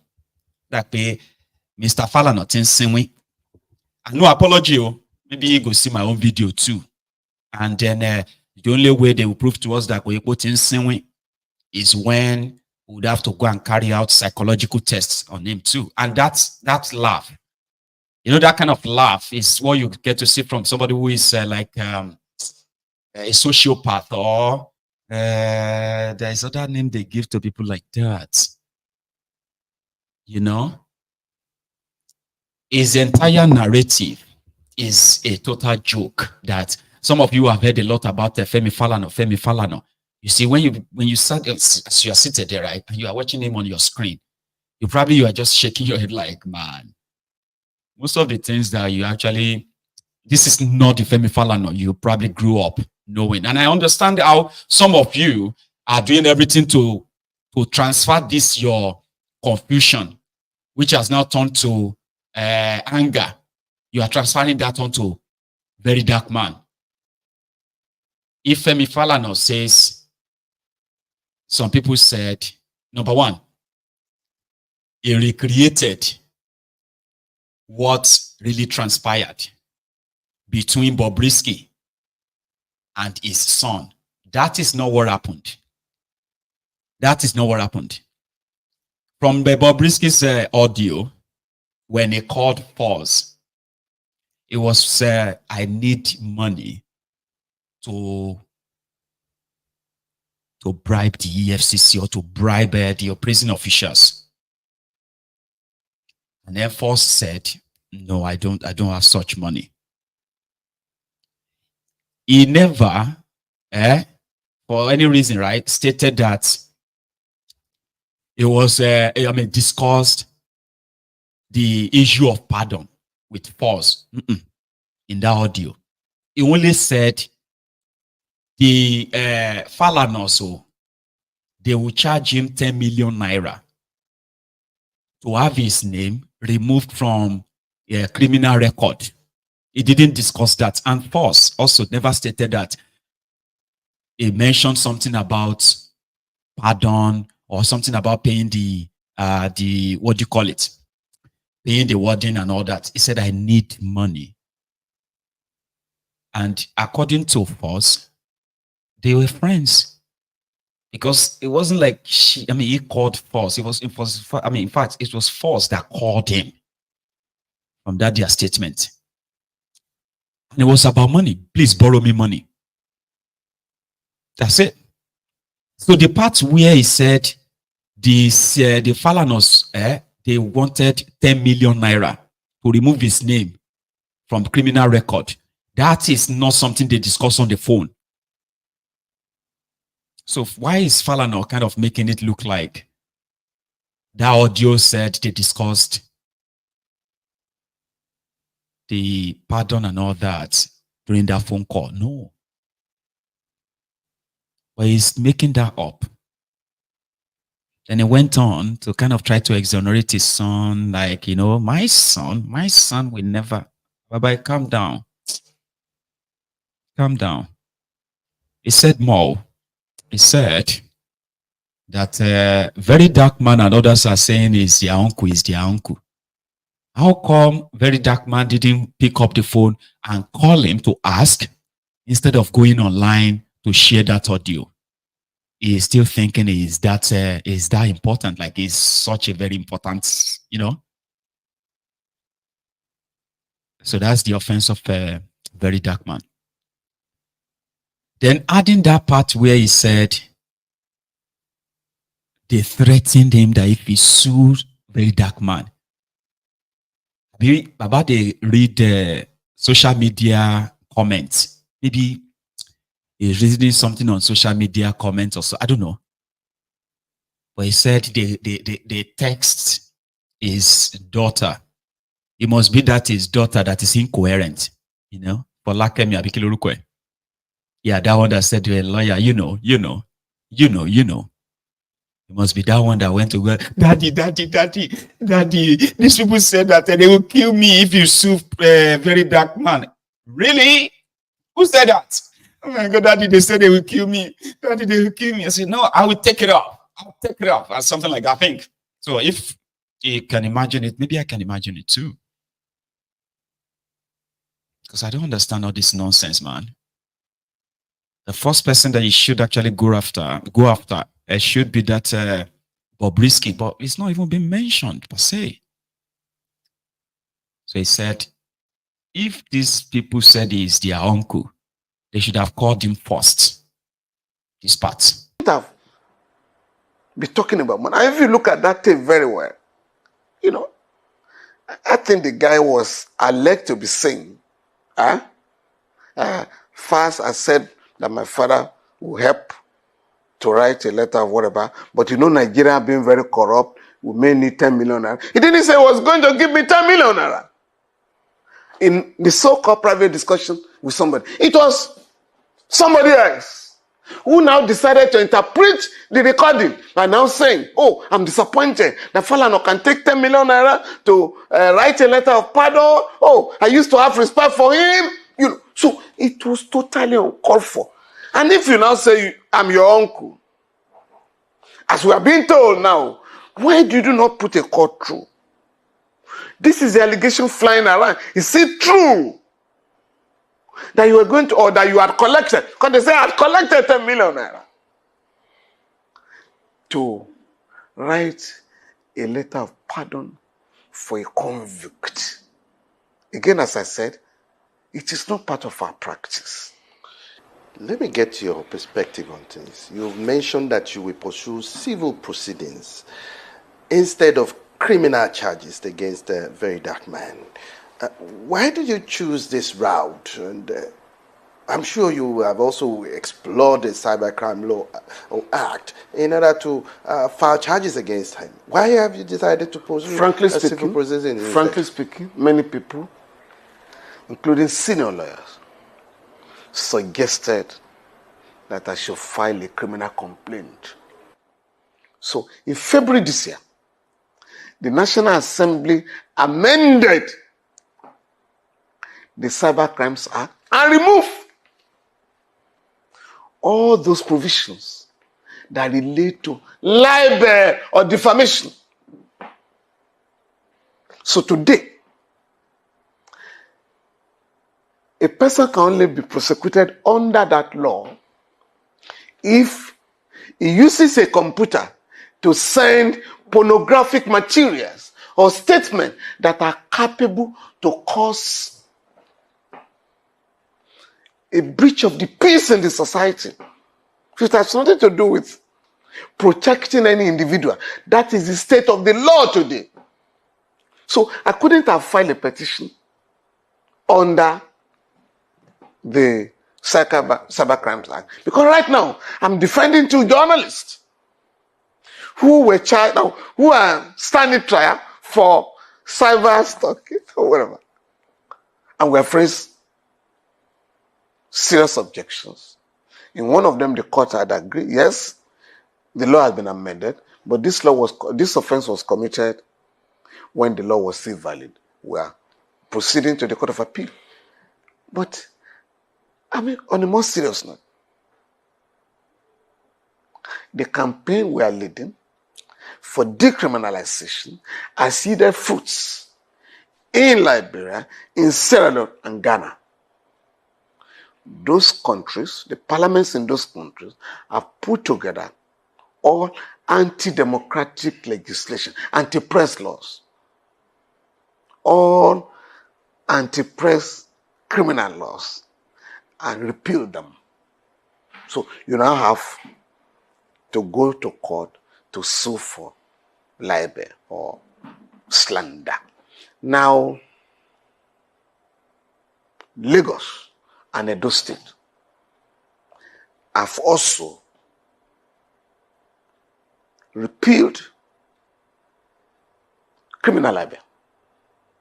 So, from the statute book, only those 2 states in Nigeria. So, we're trying to get these laws and we're trying to appeal to other state governments to wipe out criminal libel from their criminal codes.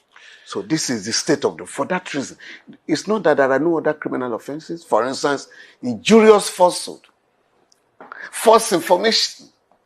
You know, if you give false information to... Because somebody reacted to the audio that named you and your son, and you are not, all of this to somebody who commented on an audio that said you did this, you did that. But you have no case against the person that made that utterances, or I mean, who actually made that audio, that phone call. There is no criminal charges. Say, yeah. Oh, it is so irritating, man. Baba Sue, all these media runs that you are doing, you are just ridiculing yourself. To me, you are just ridiculing yourself. This is not 1980. This is not 1990. This is not even like 2000, 2010. This is 2024, man. Just sue. Whether a criminal you want to sue and for, whether a civil, just sue. You be lawyer. You know they take time. Inibe is your lawyer. He is already threatened that he give him 14 days. I've been at 10 days. I don't even know, maybe 7 days. Do all this show everywhere. It's making a lot of people that probably like heard about you kind of get to see you more. This is the age of social media. The whole world can see through your total charade and pretense as well. So I mean, people can have something to deal with, so that you are like acting like funny ways, right? And then you see others who are here. And in one way actually came onto my channel, right?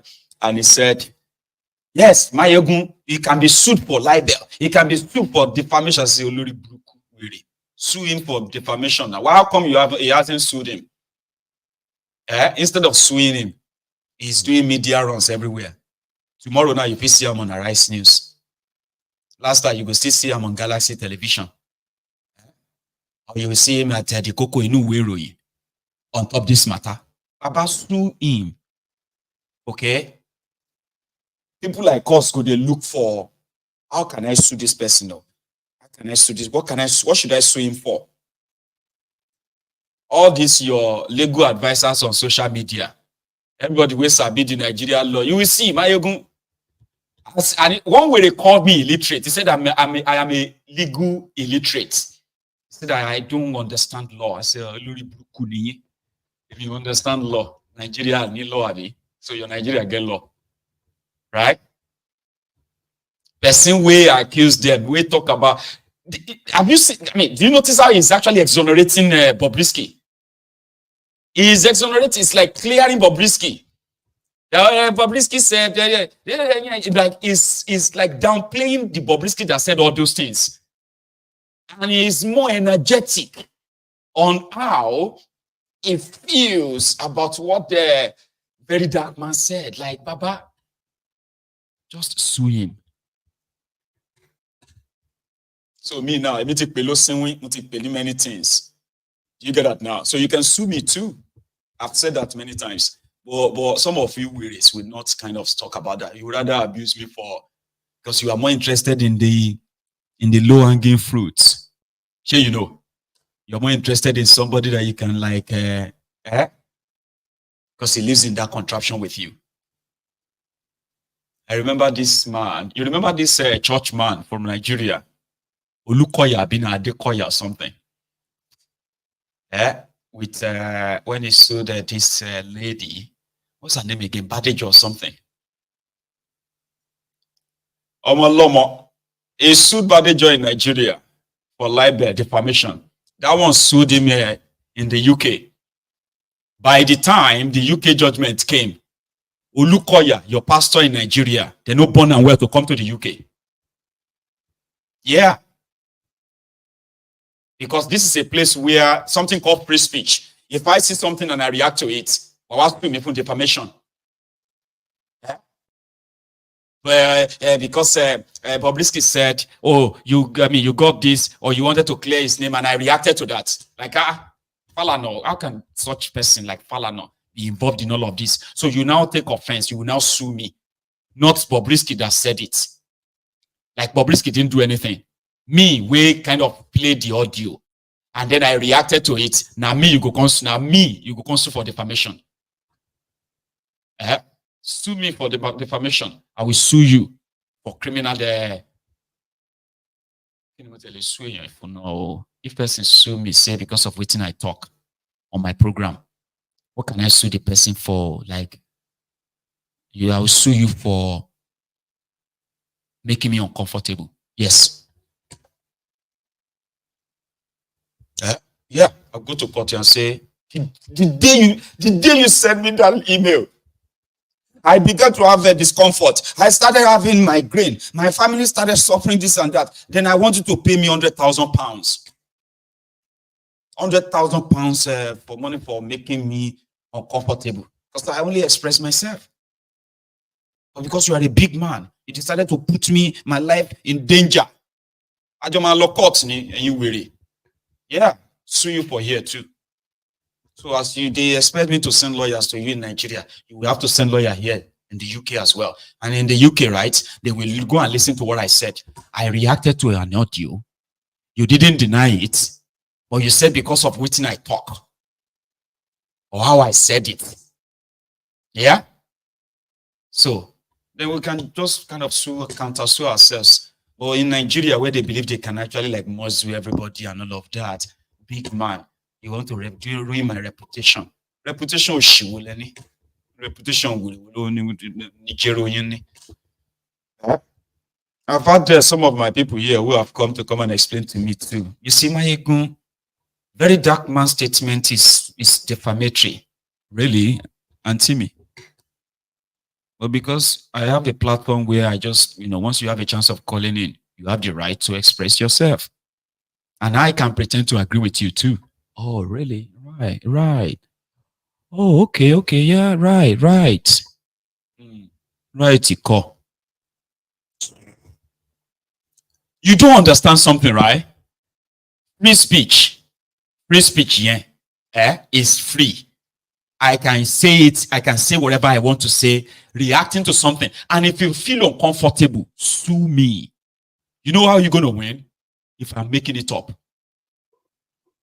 I just woke up one day and I just make up a fake story about you. That is defamation. Or reacting to something somebody said, you will now leave that person. You want to sue me. You want to deal with me. You know why people can't sue me? Do you know why? I'll tell you. On MaiyegunsDiary Politico, we are always reacting to what is already in the public. That's why nobody can sue me. You can feel offended that I abuse you. You abuse me. You cost me. And so, Ogun kill you. Say Ogun could come now. Somebody could come kill you now. Now Ogun they go arrest. Kilo come. Maiyegun lo pa any. They say na Maiyegun kill you. No. Now Ogun they say Ogun kill you there. Ogun come on your eyes. You go come sue me because I say make Ogun come on your eyes. So report Yaweri. I don't come here to come and make up stories to tarnish anybody's. No. I react to what is already in the public.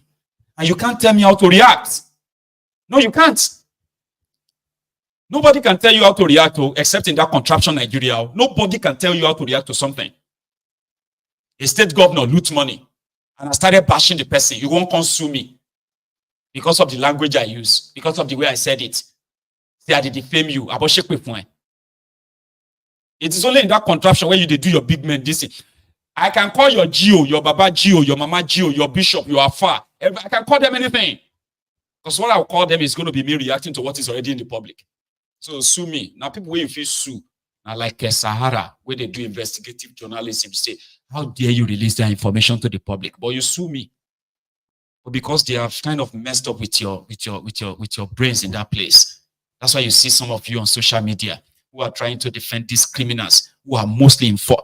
Any criminal, they say, why are you calling me criminal? I can call you criminal if your name is mentioned among the people who have perpetrated something against the people. It's already in the public. Sue me. That's why nobody feels sue me. They could just kind of kidnap me. That's what they can do. They will kidnap me. And then they will now start looking for what they call the cyber bullying. And that's another thing they will usually do. I say, well, I'm just reacting. The whole story didn't originate from me. Yeah. In fact, I'm uncomfortable now. The fact that you're actually trying to say you will sue me, gone, is making me uncomfortable. You have made it it has affected my mental health. I need therapy. And I'll just go to my GP. Now go to my GP. My GP will say, I would have to refer you. They will refer me to a therapist. The therapist will refer me to a psychologist. A psychologist will refer me to a psychiatrist. By the time all of them see me, they say, he's got a physical mental breakdown. What in Kosam? Falana Kosamo. Falana Kosamo.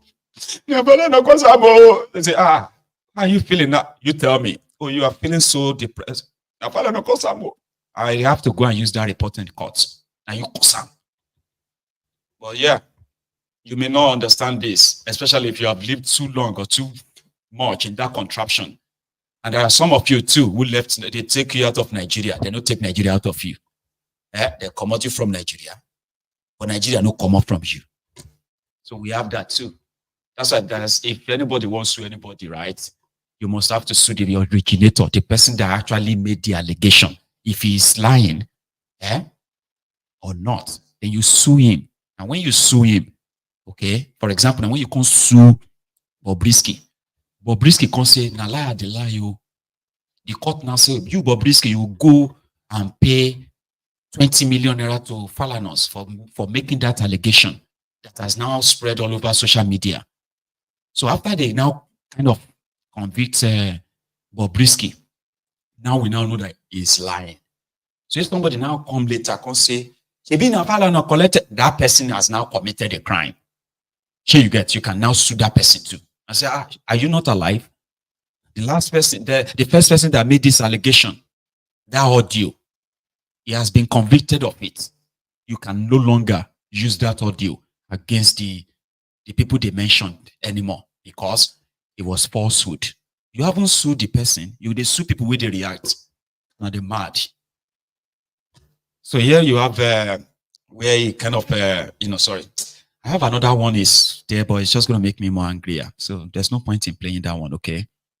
But we saw where the power-drunk criminals Remember that 2 weeks ago or thereabout, they had this election, local government elections in Kwara State. Some people were celebrating. I think they were PDP. And Kwara State is controlled by the APC, right? So they were celebrating, PDP was celebrating that they've won until they announced the result, and it was all won by the APC. So a week after that, a member of supposed APC too, who had this shopping complex somewhere in Ilorin, on the order of the governor, they pulled it down. They said they should use that shopping complex, use it for car park. They destroyed the shops, like a block of shops, right? Shopping, they destroyed that because they wanted to build car park. Political vendetta.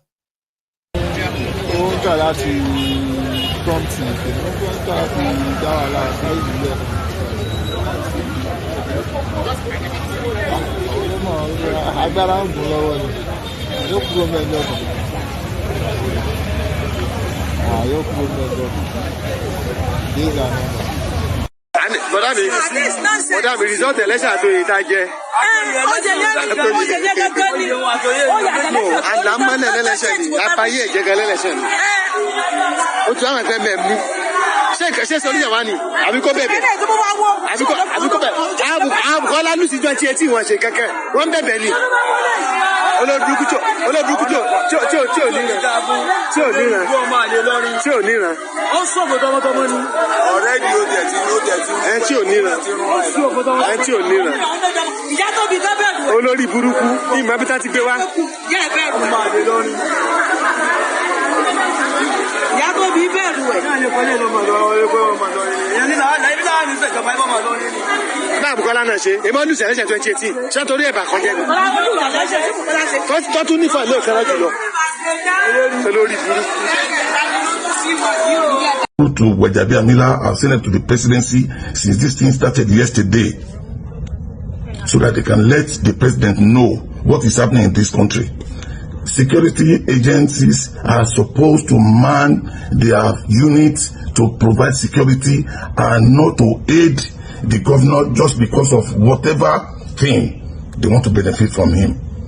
At about 7 p.m. this night, they barricaded everywhere, all the corner leading to the shopping complex, as if they wanted to go and wage war against Boko Haram. If the show they displayed this night is the same way, they can do it the same way to tackle the security problem we have in the northern and eastern part, and eastern part of Nigeria. I'm very sure it will have been a thing of the past. Now at 9 o'clock, Abraman Abrazak, in collaboration with the Kwara State Commissioner of Police, took his men, barricaded, sent everybody, including my staff, even in the hotel that is opposite to the shopping complex, sent everybody away and went in with bulldozer to go and destroy a property worth £1 billion. I have all the approval in my hand. He's doing it right now as we speak. Look at the time. This is almost 9:30 Nigerian time, 10:30 in Netherlands. And I have information that they did not even allow any of my staff to get close to where they are doing it. This is where we have found ourselves in Kwara. This is a wake-up call. It is Moshood Mustafa today. It is me today. People that worked for APC since inception. It could be any other person tomorrow. We need to come together as Kwarans to fight this menace.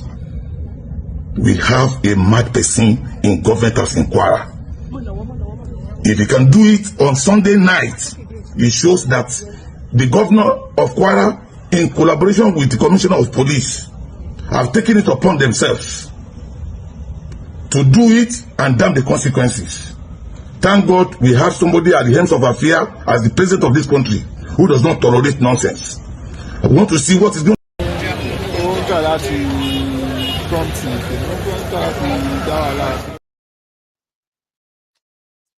That is APC versus APC. And that is very common in Nigeria. Once a state governor or local government chairman feels like you are a threat, somehow, the first thing they come for is your business. They ask me, say, make I come build house for that place.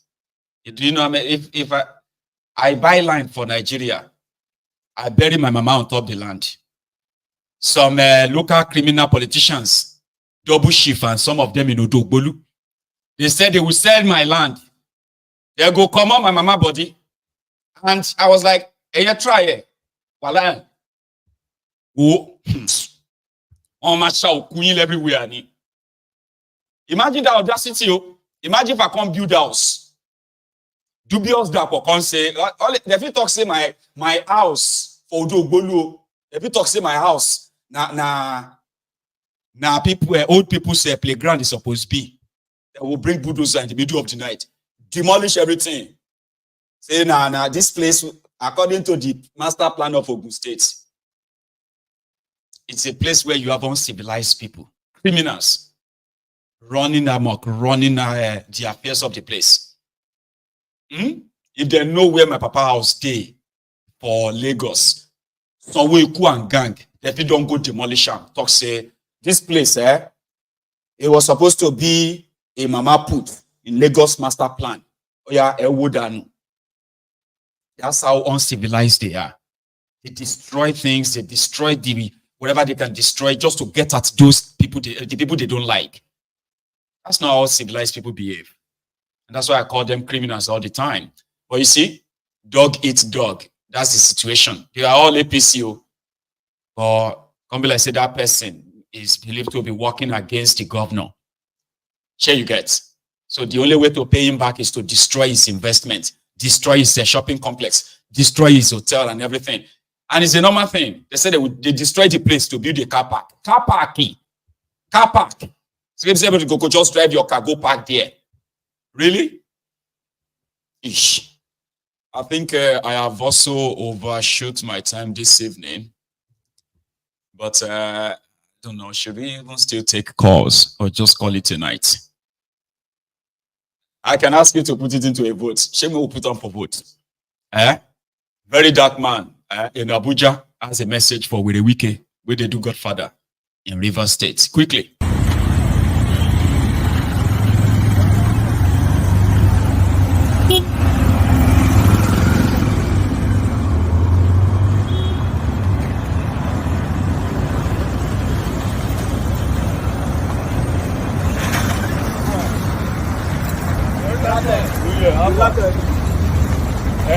Bring around. Now, Wike, this is a major place in Abuja. Turn here. This place, come on. This place is the legislative quarters. If you go like this is Gudu. Now, this is the main, come on. This is a main junction in Abuja. See, Four Corner Junction, right? Every car that is coming has to avoid this place. Put it down. How far, bros? Every car where they come, they avoid this road because the road they bad. Now I know say they're busy with the godfatherism for Port Harcourt. You are busy fighting election after you already be governor. I don't know what you want to use that place to. Now you are the governor of Abuja. Please come and take hello hi. Please come and take care of this. This is a major road and there are a lot of roads that you need to do. Hello hi. Do you understand? Hi, nice to meet you. So Wike, there are a lot of things to do here. Leave them for Port Harcourt first. You don't do flyover at night. All these roads, see them, they avoid them now. Yeah. So Wike, we'll be expecting you to do this. Thank you as the minister. So, just so small.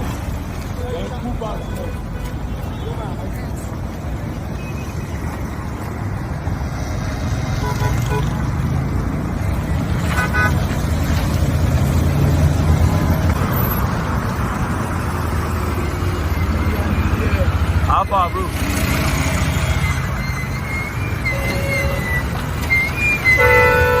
So everybody they avoid the place. This may be like gutter. I'm gonna say I beat from the road.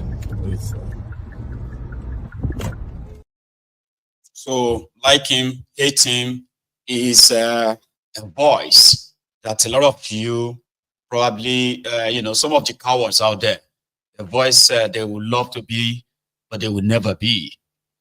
So we will take calls, okay? So but I'm gonna go for a short break. Okay, and when I come back, we can continue. They can help my solution. Three lies we will lie as children. We feel our teachers encourage us to lie. In fact, now our teachers be the originator of the lies. Three lies. The last one, everybody lie on. You don't fit deny the last one. Okay. You can talk, say maybe you don't lie the first one, the second one. But you see the last one, you lie on. You lie on from school. And it was highly encouraged. In fact, when you lie the lie, they will give you mark. Because they ask, what did they prepare us for that lie? Like they prepare us to become Nigerian politicians, but we don't know. Number one lie. Remember that time when they sing, I remember when I was a soldier. How?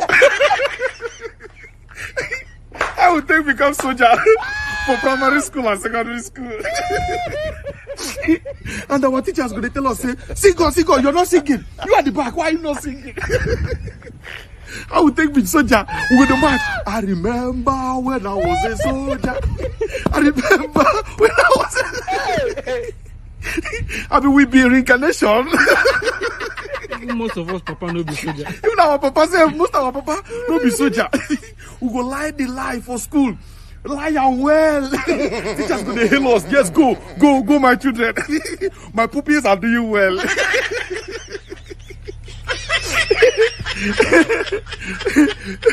Number 2 lie.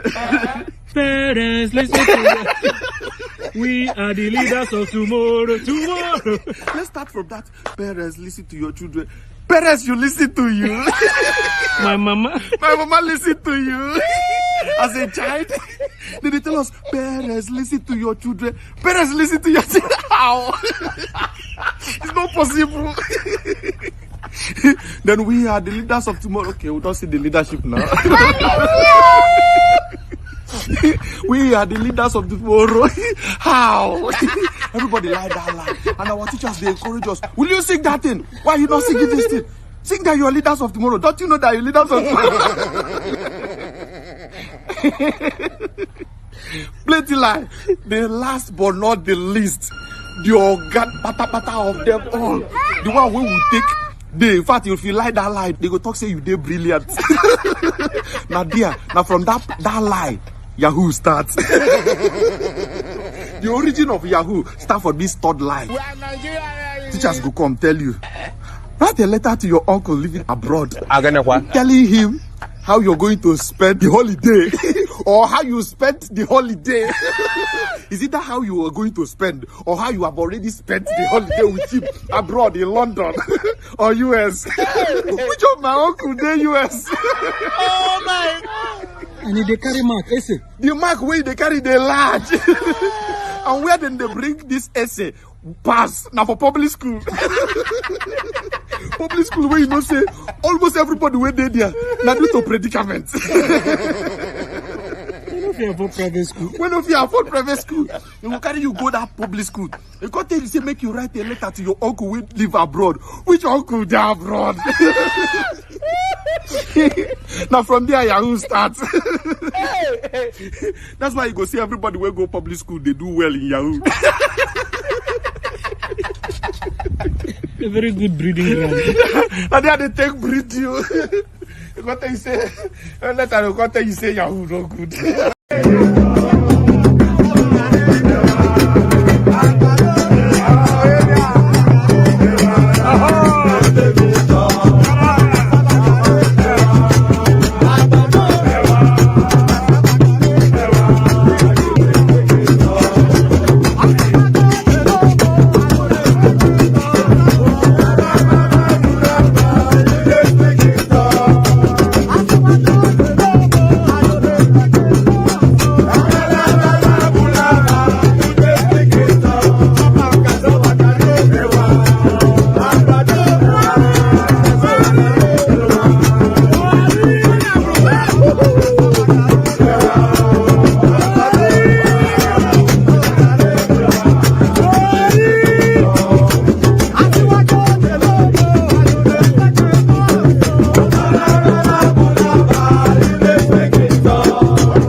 welcome back.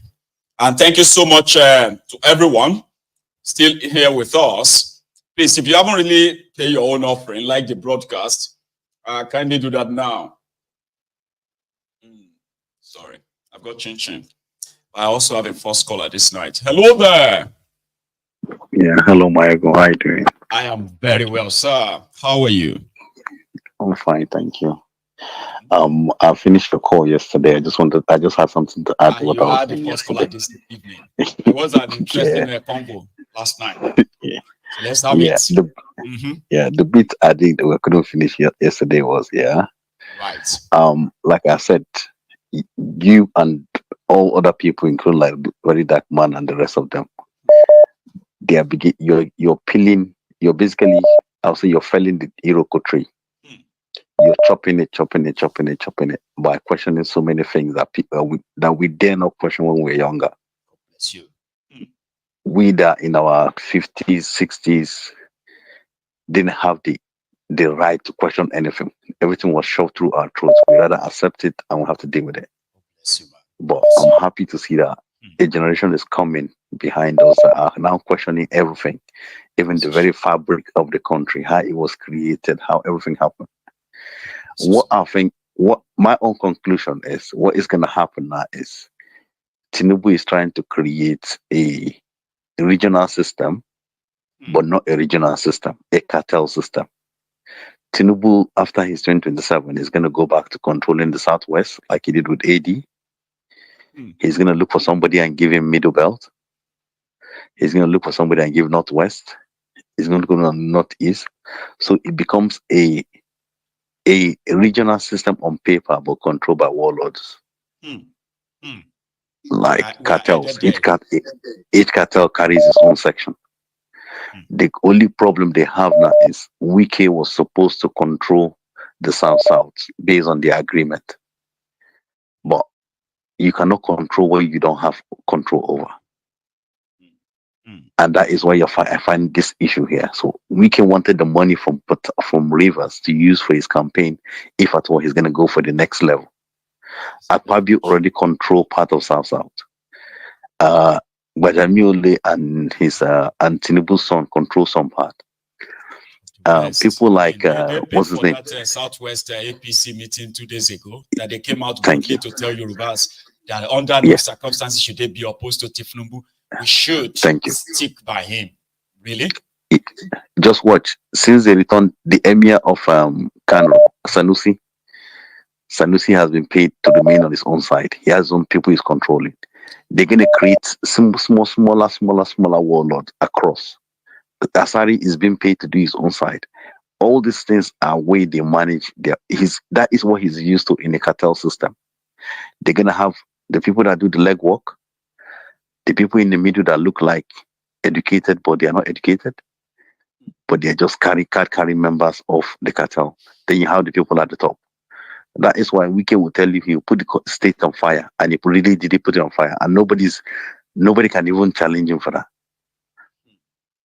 So that is how I look at it. Alternatively, it will be a voice of people like you and other people like Nnamdi Kanu, them, like Verydarkman and other social influencers and the people that are jackpot, that will become so big to the point where either the country will be forced to break up or the conscience of the country will come out. And people like Peter Obi, even though I don't like him as a person because he's part of them, but he's just a better version of what they have on paper. Because at the end of the day, like I tell people, where people are actually asking questions, something that is not really a welcome idea, and then they are questioning everything enough that they can see through the lies, that they have started calling us either rebels or insulting just to try to shut us up. But more and more people are questioning the rationale behind some of the things we were told. Have you noticed something? Yeah. So, tell the people on your group on this platform that are listening to you to go out and try to search for MaiyegunsDiary. They are beginning to censor you gradually. I know. The moment you start getting to censor level, it means what you're saying is having an impact. I'm even you may not realize looking forward to the time that there's a possibility that we'll wake up one morning and this platform will be shut down. I kind of like feel like that is what will likely happen next. Yeah, they can shut it down, but they can never shut your ideology down. No. They can't shut the ideology. That's what people don't understand. Nnamdi Kanu is in jail for how many years now?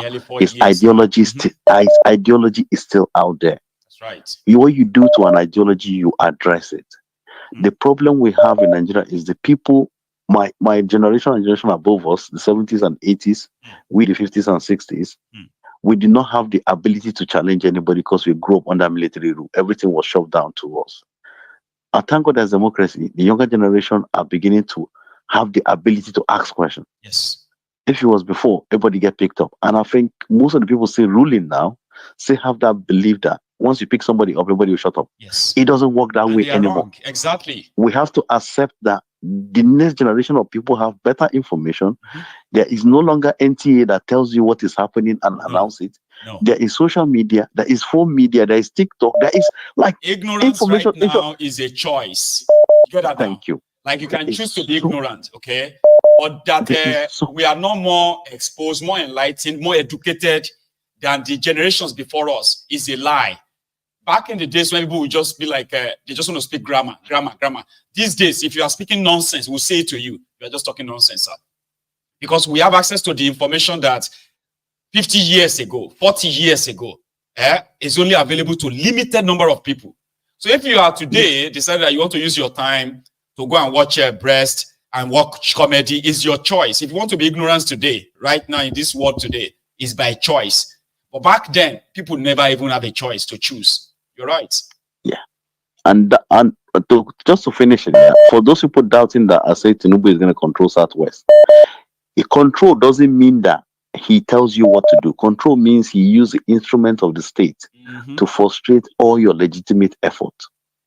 Just like what is happening now across the country. It gets to a point where no matter how much you try to vote these people out, they become so fixated. And within themselves, they will start fighting and they will start breaking the system down. Right. They create cracks that will allow what you are already doing to become the light of the day. And the generation, like our generation that are still selling our vote, obviously, unfortunately, to left the country, they are still selling our vote because ever since we've been voting, since 1980, 84, 79, it has never counted. So we're better off just taking that money and continuing. But generations, the last election shows that the people that started democracy realize that they can actually create a change. The only thing they lack is the ability to match violence with violence. And I think it's getting to that point where the people that want Nigeria to work will either have to resort to violence to make it work and chase the other people out, or the people that want it to break up will bring the violence, and the people that wanted it to work will say, you know what, since it didn't even work, let's join these people that wanted to break up and break it up. And by then, their population is growing. Because somebody born in 1999 is getting to almost 30, 20. It's now approaching his own 30th birthday anyway. Yeah. 25 he probably has 25 years old. He probably has 2 or 3 children. Of course. He has been to realize that no matter how much he works, he's not going to make it in life, if not because of online. They no longer need the government. They no longer need public service. They can make money online. Yes. That power that the government had over us is no longer there. Unlike us, when we come out from school, we have to look for you're looking for the best grade to go and work for government services, go and work for the military. Those days are gone. Who is a government contractor, even though you don't know that. But now we have a generation that doesn't even need all this anymore. You are right. They don't need, and that is the power. That's the biggest power our generation don't realize. So going to pick up somebody, arrest somebody for saying the truth is actually a waste of time. You need to engage them and talk to them and say, what exactly are you seeing that I'm not seeing? And that is the bit we are not doing. And that is why I say what you're doing is going to change. It's going to change, but when it changes, people will not even remember how it started. God bless you, sir. I'm happy that I have a chance of speaking, with you again, and I hope I'm lucky next time as well. Let's take another one, sir. Thank you so much. Okay, God bless you. You see, that's the point. The generation that used to just follow the laid down conventional ways of doing things, that generation is getting older. They are in their 50s, in their 60s now. But what these guys don't understand is that there is another few generations that have emerged. These generations are finding it, they are now understanding why the system didn't work, even though they were told to do things just same as old ways. Now we are questioning things. Locking us up is not enough anymore. It is not. Here, hello. Hi, Maiyegun. Good evening. Tony, my man. How you doing, Baba? I'm good. Yeah, keep on doing what you're doing. Thanks a lot. Very quickly, I want to weigh in on the Verydarkman issue. Please. You see, it's got me thinking all this while. You see all these people that we used to look at heroes when we were growing up in Nigeria, that they were brilliant doctors, brilliant engineers, people brilliant wanted to be like, brilliant lawyers. They were dumb. I'm sorry. Sorry, man. Like a lot of these guys, you go on, Tony. Uncle Falana had just made. I don't know whether they are not advising him. He's just making a fool of himself. He's just making a fool of himself, embarrassing himself. He's just showing how ignorant he has been. He's not a brilliant lawyer. Perhaps even those cases that they used to win those days and all that, they used to bribe and all that, and it makes them look good. You see, all this bribery and corruption has been going on for a long time. How can somebody be sentenced to jail and you're serving outside the jail facility, and when you get visitors and all that, they will quickly scramble you into the jail and you pretend as if you're in and all that? That is criminality. Everybody that is involved should, if it's a country that works, they should all be in detention pending trial. No, they want to jail the whistleblower because the whistleblower said something. The whistleblower spoke in a way that they felt offended. Like, what the heck, man? Yes, sir. That's what I'm trying to say. That this Uncle Femi Falana, he just shows how stupid. Another person I will call stupid. I believe he watches your program is Femi Kuti. That's why I'm actually expecting one of these days, so that they can write me too. Kuti, not Femi. Sheun Kuti. Sheun Kuti is such a disgrace. That little boy is such a disgrace, because I know when he was born. He was such a disgrace. If the people can hear and know that he'll be turning his grave, he will say, "Son, what are you doing?" It's such a disgrace. Just like, because everybody, everybody agrees that Nigeria is bad, corrupt. But guess what? If anybody that is associated with them is mentioned, that's when they will backtrack and begin to tell you that they don't talk like that. Bring evidence. And look at the height. Look at the height of arrogance that why didn't that man call him first and all that. Then you as an older person, when you got the report and all that, it's down to you to explain if you are innocent, and explain your role and say, listen, this has got nothing to do with me. As a matter of fact, as a freedom fighter, as a lawyer that speaks to the downtrodden, that is how he's always he wants us to see him. Presenting himself. So that we need to get to the bottom of this matter. That's what he should be doing. That's what I expect him to be speaking, not threatening Verydarkman. Let them. Verydarkman has said he's ready to go to prison. But listen, this is just this thing. And listen, like the last caller that is saying, let me just comment a little bit. I agree with him partly, and I disagree with him. Right. Tinubu is not going to. This parliamentary system, it seems so, is not going to work, because in the north now are waking up. That is what people don't realize. The northerners are waking up. Their eyes, the scale on their eyes are falling off. The hold that they had, a religion held them by, are wearing out. So it's not going to be easy for Tinubu. And for this government, for us to drive away the APC and all these criminals, we need to be like Fubara. Because in Jakarta, you see all these big English and speaking big English and wearing tie. It is not going to work. That is why I am my support for Peter Obi have withdrawn. Peter Obi can't do it. The way his approach can do it. We need a more militant kind of person. If it was Dati that is going to be the presidential candidate, yeah, let's go.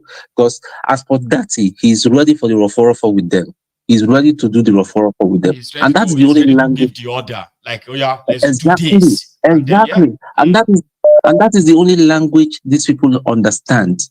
If we do not, we need to take them on their game, and all that, they will know that these people that listen. Okay, look at Charade. Nobody should be telling anybody to calm down. Let us calm down. Let us calm down. These guys are burning down the entire place, and they are burning the people inside it as well. So there's nothing like calm down in the face of this, you know. Did you notice there was a media kind of blackout on Charade's match? I know. Is it a coincidence? Have you thought about it? Now? It's intentional. So most of these even people in media have been bought over. Most of these channels they are just speaking from two sides of their mouth. You know, it's such a mess. It's such a mess. But why I said I should just call today is that we need to support Verydarkman. Even we have to go to what do you call that thing that we raise funds and all that. Personally, I'm waiting for an announcement that will say they're suing. Yeah. And then we can actually say, okay, you know what? The guy already said if they want to send him to jail, right? 3 months and all that, he's ready. Meanwhile, what they don't know is that that will further demystify them. So let them try it. Yeah, because if Verydarkman should go to prison, I believe Bobrisky is walking around. Bobrisky should return back to jail and even serve, because I know in the constitution there must be a provision where you're jailed and you did not go to jail and you did other stuff and all that. It's even someone that did a jailbreak is even better than you. Bobrisky should be going down for about 5 years or 6 years for that, because that is fraud. Thank you very much as well. Okay, for adding your voice as always, man. Yes, we have access to information that our parents didn't have access to. That's why I said that ignorance these days, it is by choice. For all I have read and all I have seen and almost all I see every day and read every day about Nigeria, there is no way in the world, right, that anyone can tell me to just kind of be positive, be hopeful that the country will be better one day. Show why, meaning. Like, what kind of talk is that? When you are seeing those who are sabotaging it every day, destroying the people every day, destroying everything that is actually left, and they don't think they are doing anything bad. 4 years in a lifetime of a man is not a joke. Talk less of 8. Talk less of 16. 25 years of our life. For those of you who were born like 30, 40 years ago, 25 years of your life were stolen by these criminals.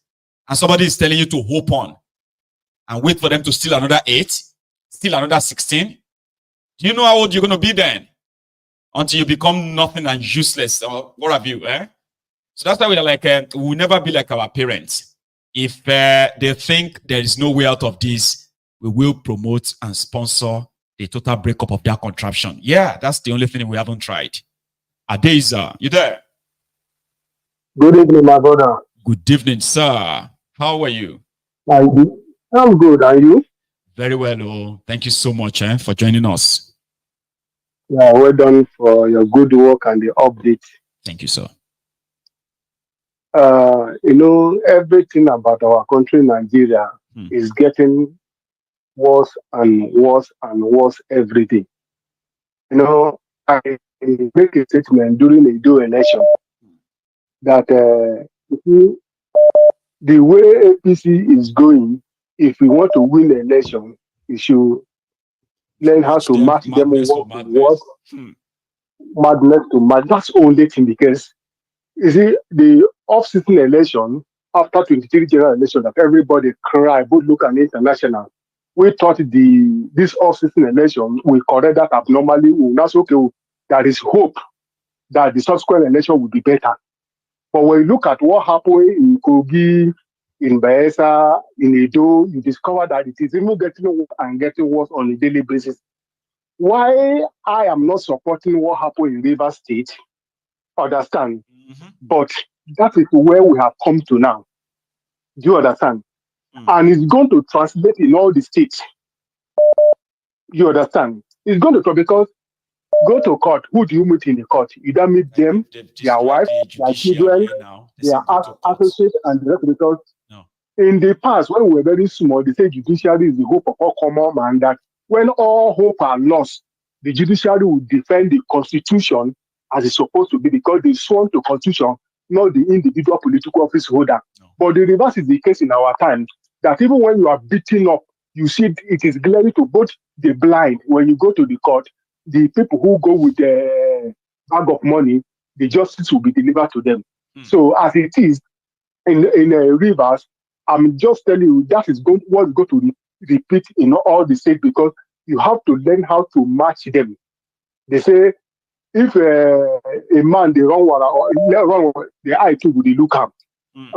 Just as someone said that they learn this crookedness from PDP, and now they have now become an expert. We are also seeing that is playing in other way in Rivers State. Understand? Looking at the activity of Wike since the beginning of this administration of Ubara, if you have a country that is really a country, that guy should be in jail. Do you understand? You have run you have ruled a state for 8 years.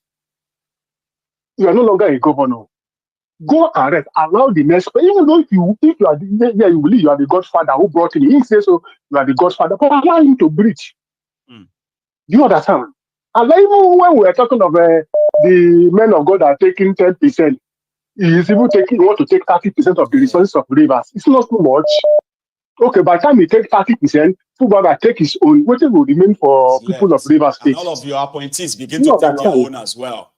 So what is going to be? Now, what is going to remain? The commissioner will take their own. The chairman will take. What will now remain for the people of Rivers?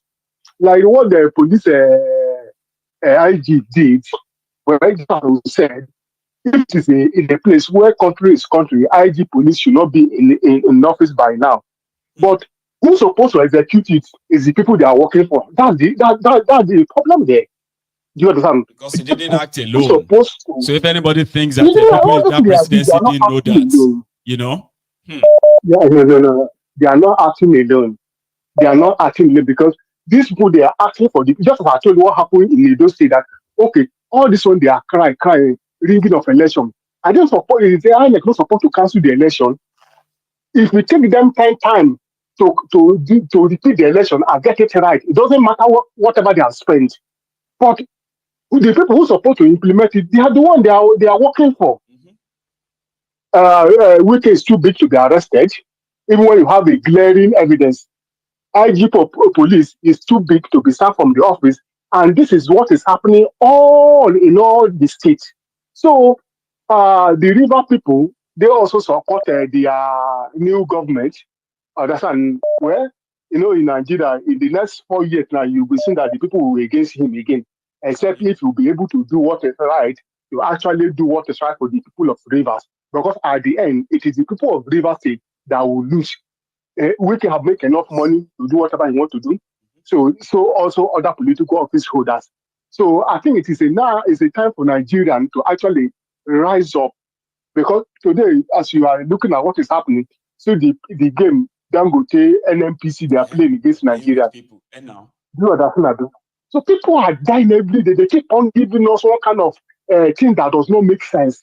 All their excuses does not make sense. If you look at it doesn't make sense at all. People are dying. Nobody is talking. Sometimes I actually sometimes wish myself that, even these things they say, right? If just maybe 20 to 30% of them are true, it will impact positively in the life of the people. Or when you have 100% lies, and you see people go on TV to repeat them, and then people will be waiting. You say, how come this thing is not? How come? Nnpc, supposed Nnpc chairman or something, group managing director, GMD, Mele Kyari, for the past 7 years, this guy has promised the refineries in Nigeria will start working 7 times. The recent one is that it will start working at the end of September. This is the 7th day of October. Nigerians who heard that several times he promised, they are still going to listen to him on TV tomorrow when they see him, when he's talking about the refineries and the work and all of that. And they will still listen and they will still believe him. They will still expect whatever he says to be true. How? Maiyegun, do you listen to the interview granted by this channel with Falana this week? Last week. Talking about the road, the contractors that was supposed to be building. The contractor. Yes. Was that same one? Okay. The contractor that he said that yes. Go on. Okay. You know, he was interviewing him and he said that the beginning July, August, September, October, nothing has worked. He now wrote to the contractor. The contractor said it should not be right to them because they've never been awarded that contract. And that true. I was shocked. But the Minister of Petroleum, Olokobiri or something, what's that his name, right? The guy still said it last month that by the end of September, Port Harcourt Refinery will start working. Do you remember when they said the Port Harcourt Refinery started working in December 2022? Do you remember that time? I don't know if you do. Yes, I don't know. When we see a generator, they turn on the generator. They show lights there. They say Port Harcourt Refinery is ready. And they are still telling people that it will be ready in September 2024. People have forgotten December 2022. They are breaking news. Port Harcourt Refinery roared back to life. Where is the EFCC? Where is the ICPC? In all this, they are quiet. My thing. This information you always give us free of charge every day. The people you are enlightening that are supposed to take this battle to the oppressor, they came back to be blaming you. What is surprising with that? Because they are even some of them. Even some of them who have left Nigeria, just as you said, they left Nigeria, never left them. You are in a country where you have 24 hours light, 24 hours gas, 24 hours, everything you think of 24 hours. Except even the life that God give to us. That's how you can manage the life. That somebody who wanted to die can still live longer. But everything in Nigeria is at a 0 point. But the people who have left Nigeria because it was not well with Nigeria and run back to Europe, run back to America, they are still here. They are placing the oppressors back home. And they cannot go back and live in that same Nigeria. They are the ones that will even type. The ones who don't leave Nigeria, they will type and say, why is it that you, this guy, don't see anything good about Nigeria? I will open their profile. This person lives in America. This one lives in the UK. And he's typing on my post that, what is your problem, you, this guy? You don't even see anything good about that Nigeria. I'm like, how do I reply this person? Oh, how do I reply? Oh, sometimes I'll just kind of. You'll be shocked of what you have. Silence is the best answer to your food. You just be silent and just want to, because you don't know how you're going to convince that person that you are here 24 hours. Since I came to UK, my life has never blinked one day. But look at now, see the president in UK here. Yeah. How many UK they are going to Nigeria to go arrest? There's a say in my dialect that it's only a bastard that uses a left hand to describe his father's house. How can you be a president? Yeah. You cannot have a hospital that you can treat yourself. Every time you run here, if these people have been senseless as you are, would you have this to come and enjoy? You remember this writer, Buchi Emecheta? He's a lady writer. Yeah, I think I heard that name. She described, she was discussing about her japa in this old interview that I came across on social media, okay? And she said, they sold everything. She and her husband, okay? They sold everything in Nigeria and japa to the UK. So when they landed in Liverpool, do you know how she described Liverpool? In 1960s, 1962, she said Liverpool was wet, cold, and dirty. So imagine where she was coming from. Nigeria, they had just got independence 2 years before then. She said Liverpool was cold, wet, and dirty. That she felt like it would be a shame for them to go back to Nigeria empty-handed. They thought UK was such a beautiful place. So Liverpool was cold, wet, and dirty in 1962. And now today, if you go around Liverpool today, you will see more than 10,000 Nigerians who are living there. They are migrated to that Liverpool today. Yeah? And yet, we still have people who are doing the same thing to destroy the contraption. But now we be the problem. Now we don't see anything good about Nigeria.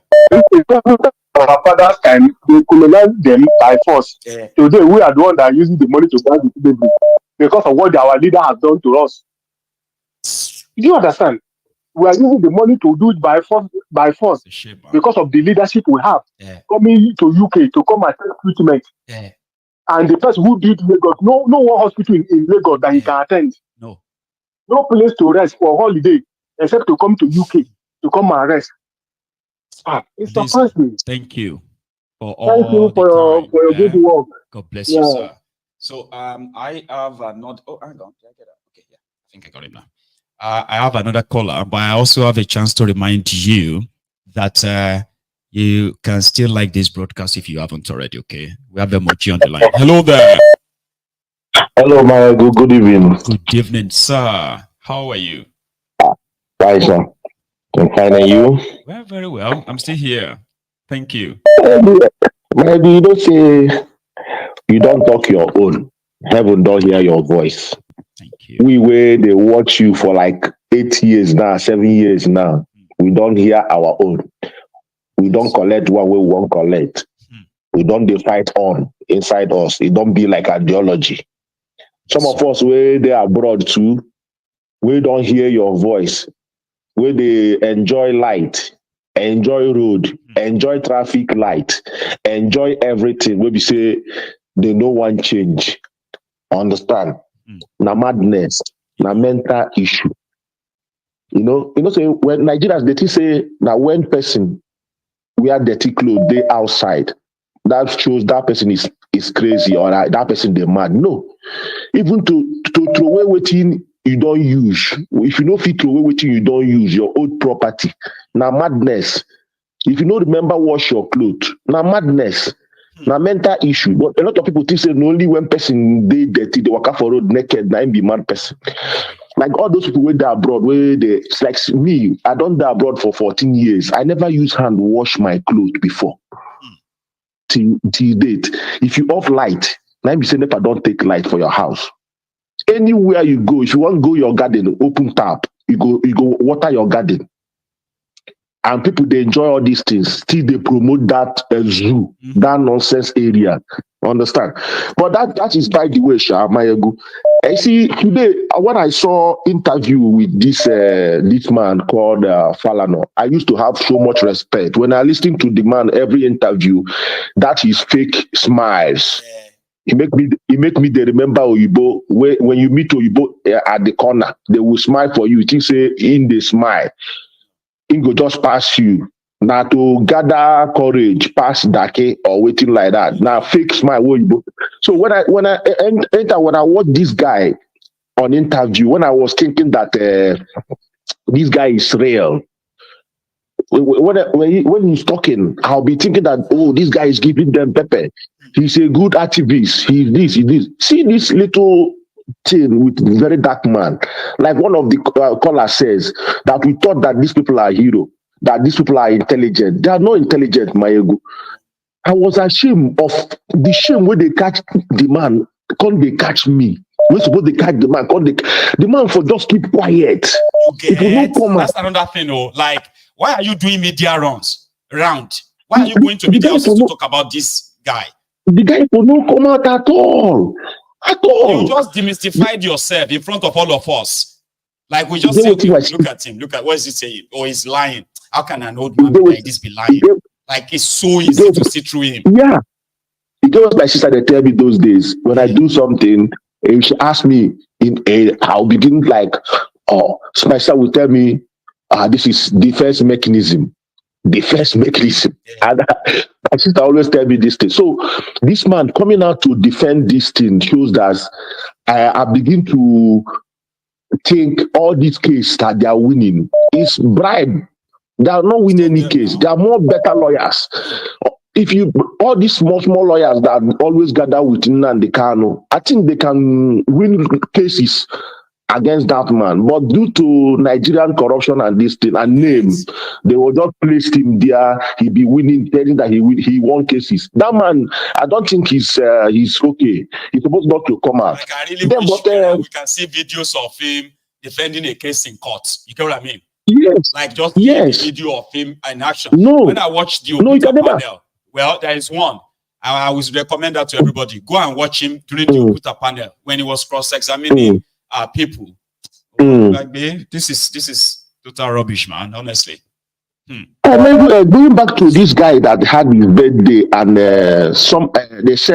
they said two people gave Pastor Oyedipo Rolls Royce, cost 1.5 billion or 1.6 billion. I don't know how much they said. You know, till today they never told us the name of the pastors that gave that money. You know, Nigeria is show place. Till today, no name has mentioned. I know them. I just can't remember the name of the other one. You know that Ebiyemi. That Ebiyemi that said, I mean, I will never be poor. That is where I'm going. It's fake. That is where I'm going. This private airfield they gave to this man now shows us who gave him that Rolls Royce. That Rolls Royce is coming from federal government. Forget about what they are saying. They are liars. There's only two things to destroy Nigeria: church and Nigerian government. That's two things. If you destroy it, people will get their self. People are not getting their self. Nigerian government is that they made people hungry, that people they don't have power again to shout. They are just waiting every day. Anything we see, make we just take it like that, they go. But churches, they need to burn churches down. These guys are holding a lot of people hostage mentally. They need to bring churches down. And when you want to talk about Wike doesn't have sense. Wike, I would say that maybe it's God that led Wike to overdo, because if you listen to Fubara interview, even as of yesterday, Fubara said, call Wike Oga. That means Fubara is loyal, but Wike supposed to call Fubara, say, guy, you are my boy. I brought you here. That thing that people have seen. Let's not stop it. Let's do this one inside now. Just me and you.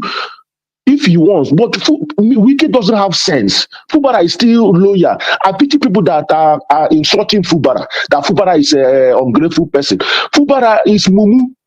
For him to still call that man Oga after defeating him, that means his ball is not yet strong.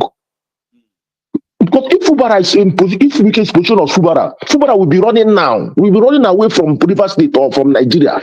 Running out of Nigeria. But look, he still called Wike Oga. That's to show that Wike is devil. Wike is very wicked and stupid. It is called ego. And sometimes, right, ego is something. Ego is something that is it's also mental issue. Than alcohol. It's also mental issue. It's crazy. It's mad. Okay, coming to this Nnpc stuff, this carrier or what they call this man. If you go back to when this man took the position, that position, go and look at his picture, his neck. He looked like vulture. But look at his neck now, very fat, so he's eating money. So how do you expect him to go away from that place? So Nigeria, for me, Nigeria is not going to work. If they let them carry it up, carry it down. It's not going to work. The most important thing now is to divide Nigeria or scatter Nigeria. But to scatter Nigeria now is a very big problem, because I keep on saying it. Nigeria is no more Igbo, Hausa, Yoruba. A lot of people, because of internet, a lot of people in Nigeria now want their own place. So it's now you come together and say, let's share this thing this way. But calling Hausa Igbo, it's no more Wazobia. It's more than 200 now. So people are waking up in Nigeria. A lot of people that were silenced before, they are now waking up. So people are saying divide Nigeria now. It's first of all, before you divide Nigeria, you have to come to round table Ask people that want to join here. You cannot just do regional government. It's not going to work like that, like it worked in 1960 something. Now, a lot of people, I don't know what they're doing now. Thank you so much, Maiyegun. Thank you too. Yeah. You have a good one. Okay. I have another caller because I use more of my time earlier, so that's why we're going to have a little bit, extra time this evening. So, yes. Hello there. Hello.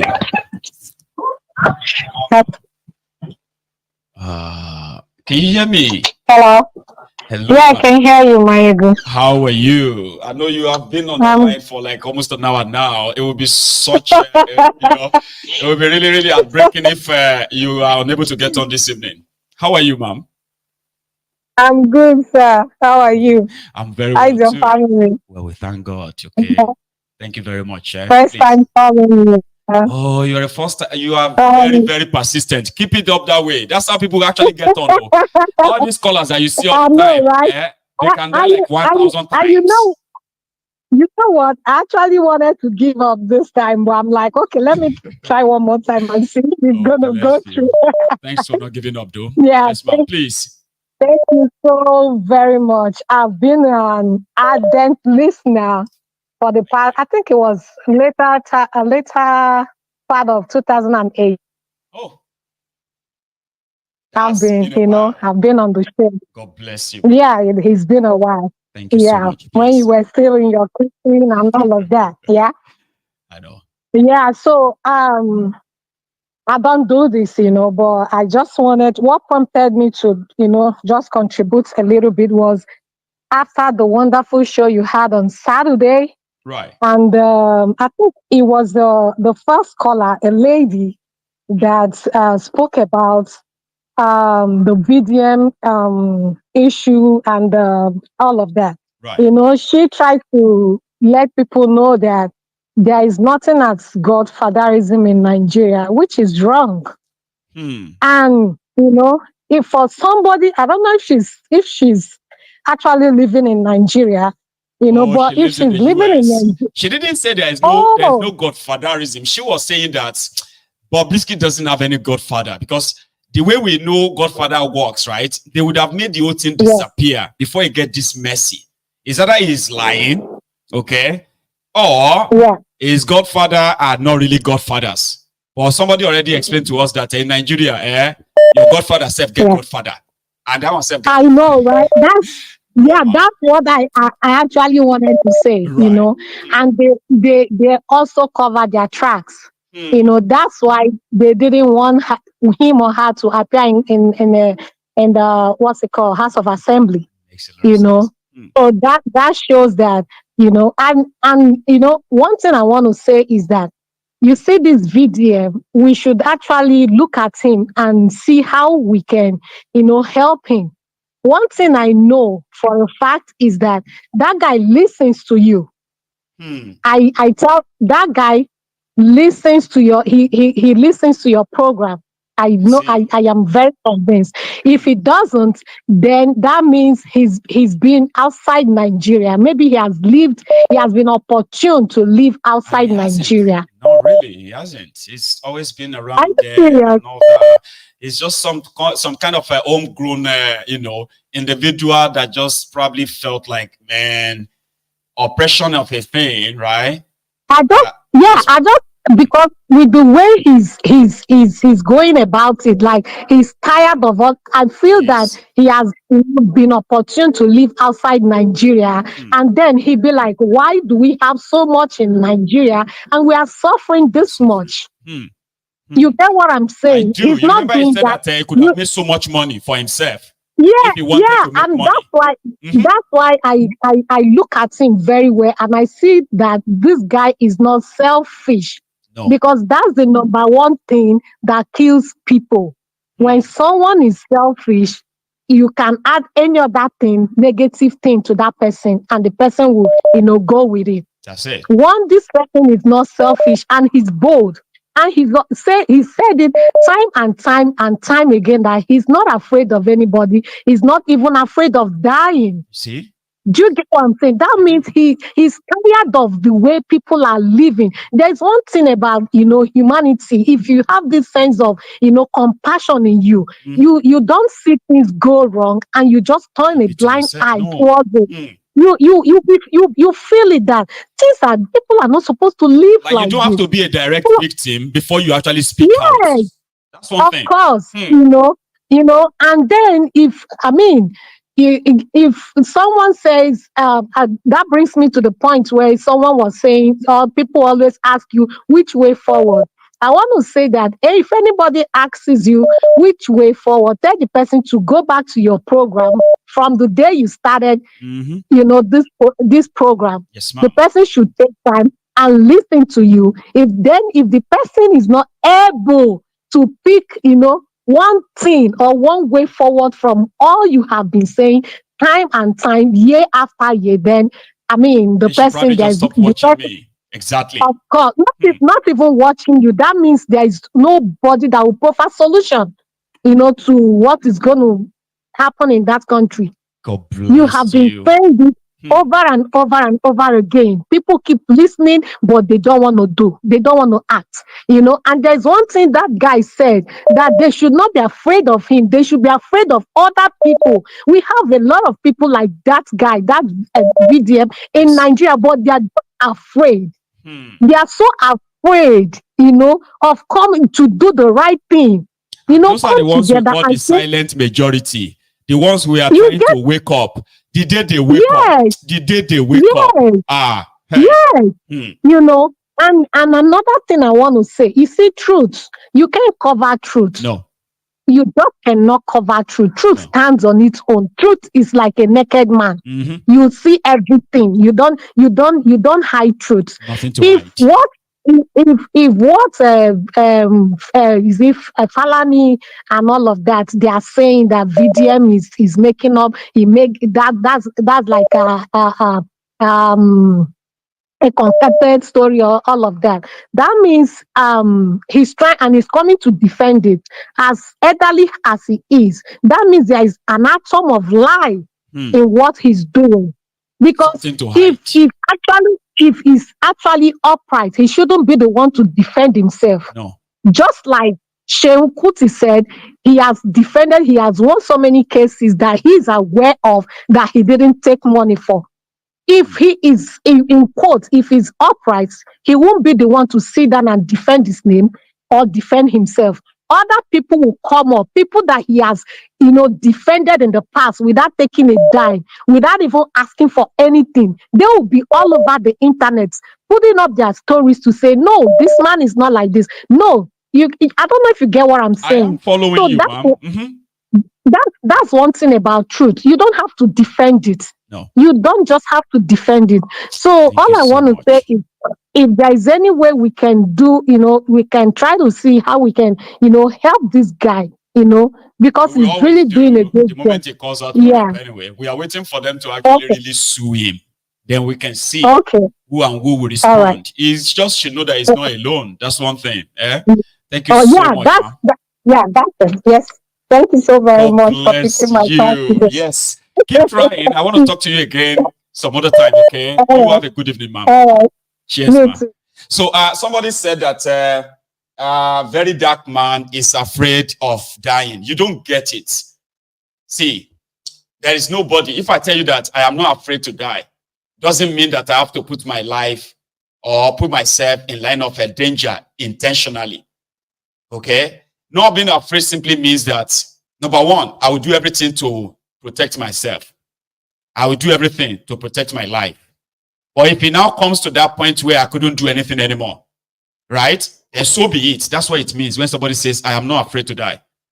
When people were threatening him, because Mr. Jollof and his wife, they decided to publish his address. Okay? So for security reasons, for safety, the ideal thing is what? Is to stay away from that address until it is safe to be there. It won't have to, you don't prove anything to anybody by saying, oh, we are coming to kill you. And then you say, oh yeah, now come and kill me now. Oh yeah, I am here now. No, that's stupidity. Not being afraid to die simply means, listen, I will protect myself and I will protect those I love. Okay? So if it means I have to stay out of the danger until it is neutralized. But if it comes to that, if everything comes to a point whereby I've got no other choice, this is it, then so be it. Right? That is what it means to say, I am not afraid to die or lose my life. Because if it gets to that stage, just somebody like myself too, if I walk out of this office and I walk to my car and somebody walk to me and pull out a gun, that's it. If you have to kill me right there and then, so be it.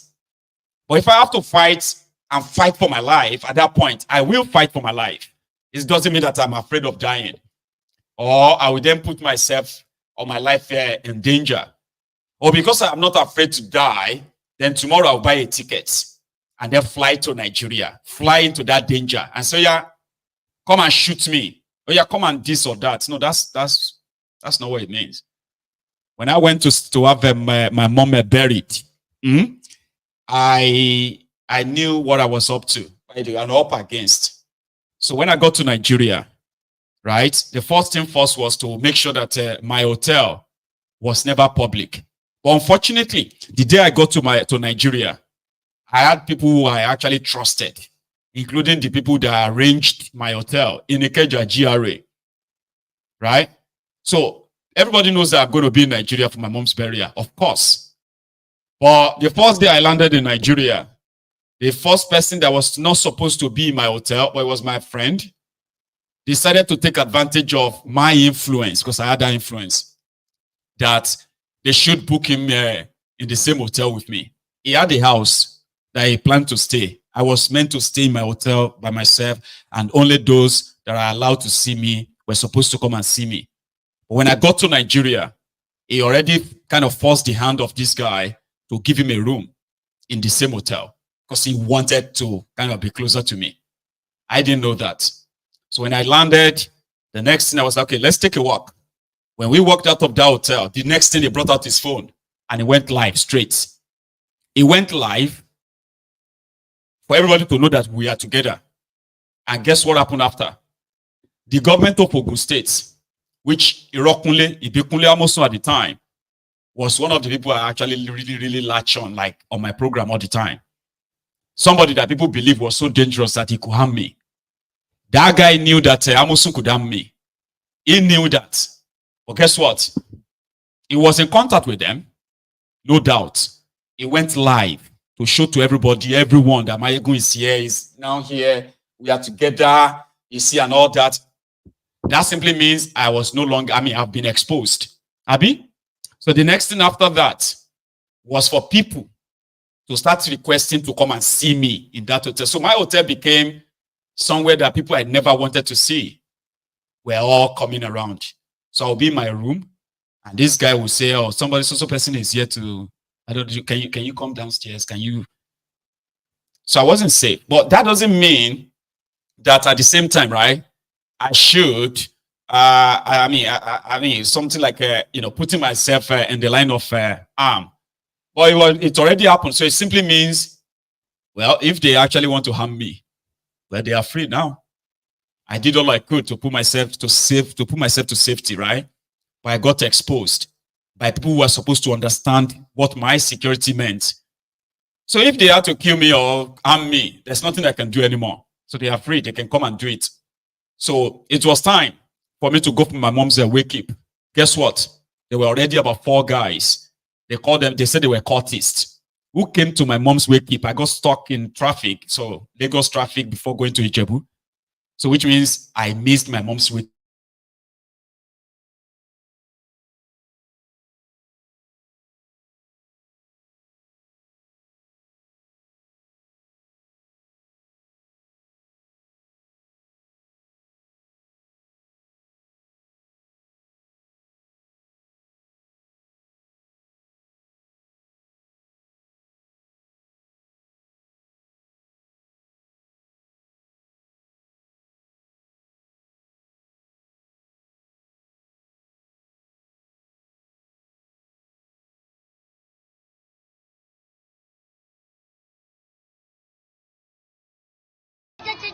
of our greedy leaders.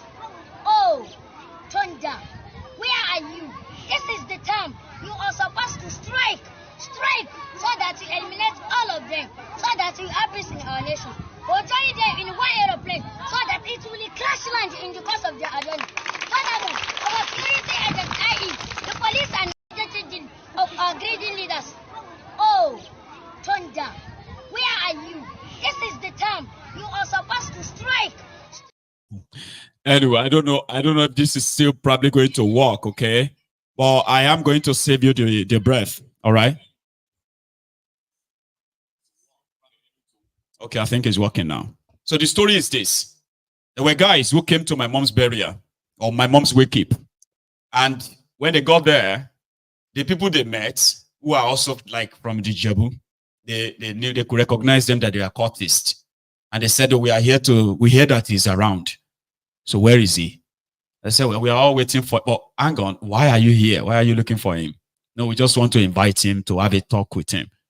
You know, he's a guy who is like a loud mouth. He can talk. So we just want to say hello to him. And they're like, no, number one, Maiyegun is not somebody that will kind of be your friend. It's impossible. Number two, you guys don't look like somebody who just came here to talk to him. Tell us what's going on. And they said, well, nothing much. You know why we are here, though, but yeah, we just want to say hello. Say, no, you can't say hello. This guy is just too good. He's a very good guy. He's, you know, like, you know me, I'm a cheerful giver. Like, I do give a lot. So he's a very good person. And his mom is being buried tomorrow. You can't visit him. You guys would have to kind of leave. And I'm talking about those who are probably in their categories too, like, no, you can't do anything here, man. Then what did they say to that person? Well, if we go, there will always be another set that will come. And we hope you'll be able to see them. And they left. So when I got back, when I got to Odogbolu that evening, immediately, everybody just started caring about my safety. And I was wondering, like, why is everybody so interested in this? I was like, I was supposed to be like enjoying myself, coming home, mourning my mom, and at the same time, this is me in my hometown. This is my hometown. I shouldn't feel unsafe here. And they said, no, forget that, Baba. Okay, forget that. The thing is this, for your own safety, we can't let you be this exposed here.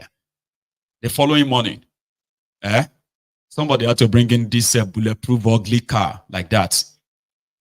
Nobody wanted to take chances. It doesn't mean that I am afraid of dying or anything. It simply means that I care to live.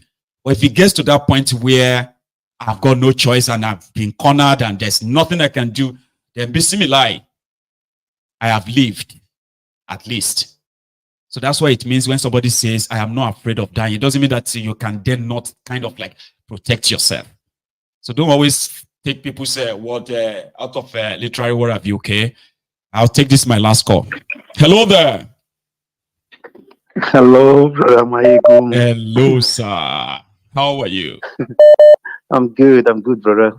It's Victor from Frankfurt. Oh, bless you, Victor, Baba. Thank you so much for still there, because I've been seeing the call all this while, okay? You are going to be my last caller this evening. Please, sir. Oh, lucky me. Thanks for taking my call. Thank you, sir. Yeah, you know, the situation prevailing in Nigeria, bro, you know, is getting out of hand. I predict anarchy, like, you know, courtesy of, what's his name, this guy that was supporting Peter Obi then, the lawyer. I've forgotten his name. Kenneth Okonkwo. Kenneth Okonkwo, exactly. I said, you know, anarchy looms. Anarchy looms. Anarchy looms. Exactly. Yes. Because, you know, when people no longer listen to advice, when they now take things for granted, you know, the impunity is becoming so alarming to the point that they feel they cannot do and undo. You know, nobody can question them. You know, the so-called democracy is no longer in existence. No. You know, I mean, going back to Edo's election, the way the whole thing went was a charade, we know, you know. And then they're now trying to replicate it in every state. I knew it from the beginning, when that general election that brought Tinubu to power, happens the way it happens, when the courts sold their souls to the devil, unfortunately, and gave a very bad verdict at the expense of the people. That was when I knew that that was the day that the truth died in Nigeria. And it's like things fall apart and the center can no longer hold.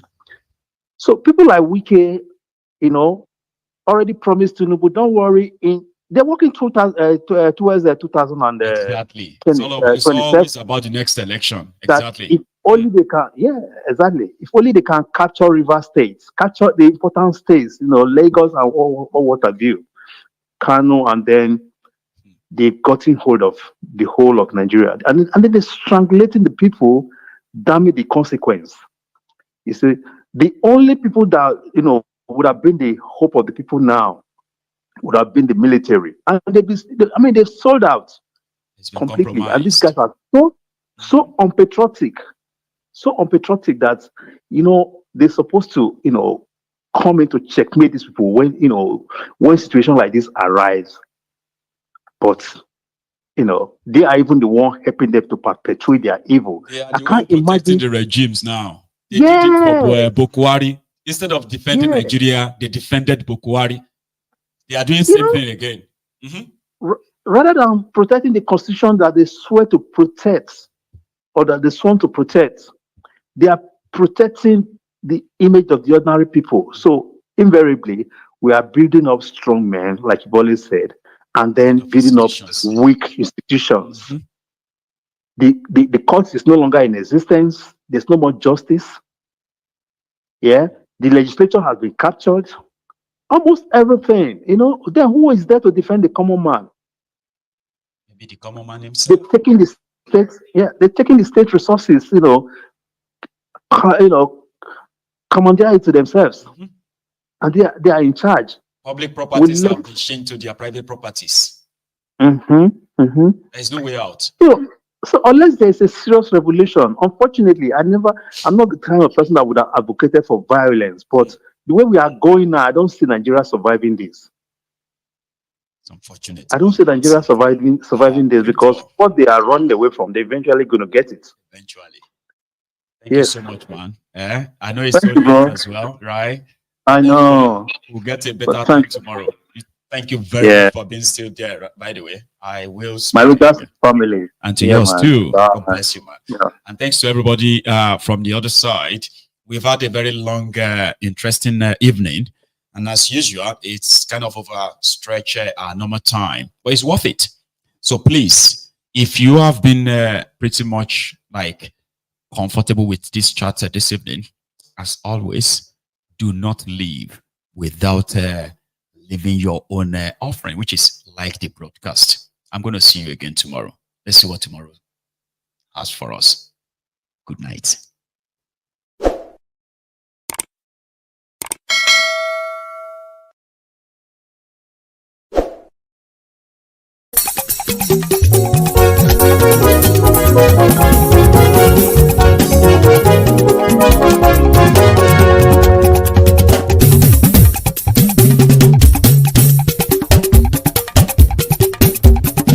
Maiyegun làwa mọ̀ làmọ̀ tó dòdòdò. Maiyegun Diary, Maiyegun #1. Maiyegun làwa mọ̀ làmọ̀ tó dòdòdò. Maiyegun Diary, Maiyegun #1. Maiyegun ti dé o, ọ̀rẹ́ ará ìlú. Maiyegun Diary, Maiyegun #1. Lórí Facebook, lórí YouTube. Maiyegun Diary, Maiyegun #1. Gbogbo bó ṣe ń lọ ni Maiyegun já wa sí. Maiyegun Diary, Maiyegun #1. Àṣírí ọ̀jẹ̀lú kì í bò níbẹ̀ o. Maiyegun Diary, Maiyegun #1. Bó bá ṣe eré àní Maiyegun máa wí. Maiyegun Diary, Maiyegun #1. Ó sì tún ṣe eré wàá gbọ́ níbẹ̀ o. Maiyegun Diary, Maiyegun #1. Maiyegun Diary, Diary Politico. Maiyegun Diary, Maiyegun #1. Godfatherism kò sí lọ́rọ̀ Maiyegun. Maiyegun Diary, Maiyegun #1. gbọ́rọ̀ lẹ́nu o. Maiyegun Diary na you be number one. Àní Maiyegun làwa mọ̀ tó dòdòdò. Maiyegun Diary na you be number one.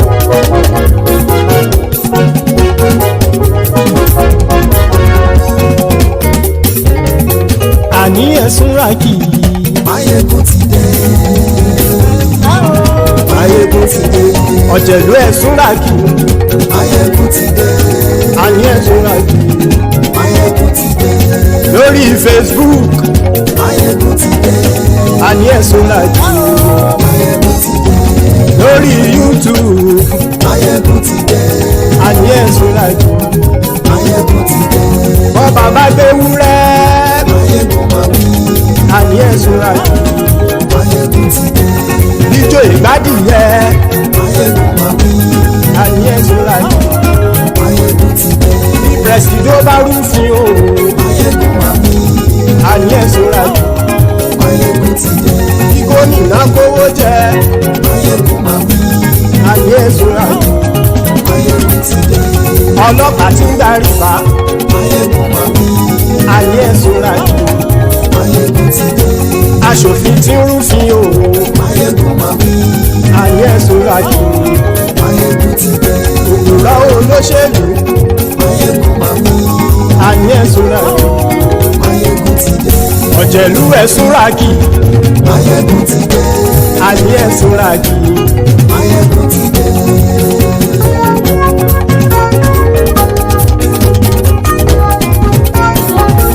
Maiyegun ti dé. Gbogbo ọ̀jẹ̀lú ẹ̀sùn ràkì.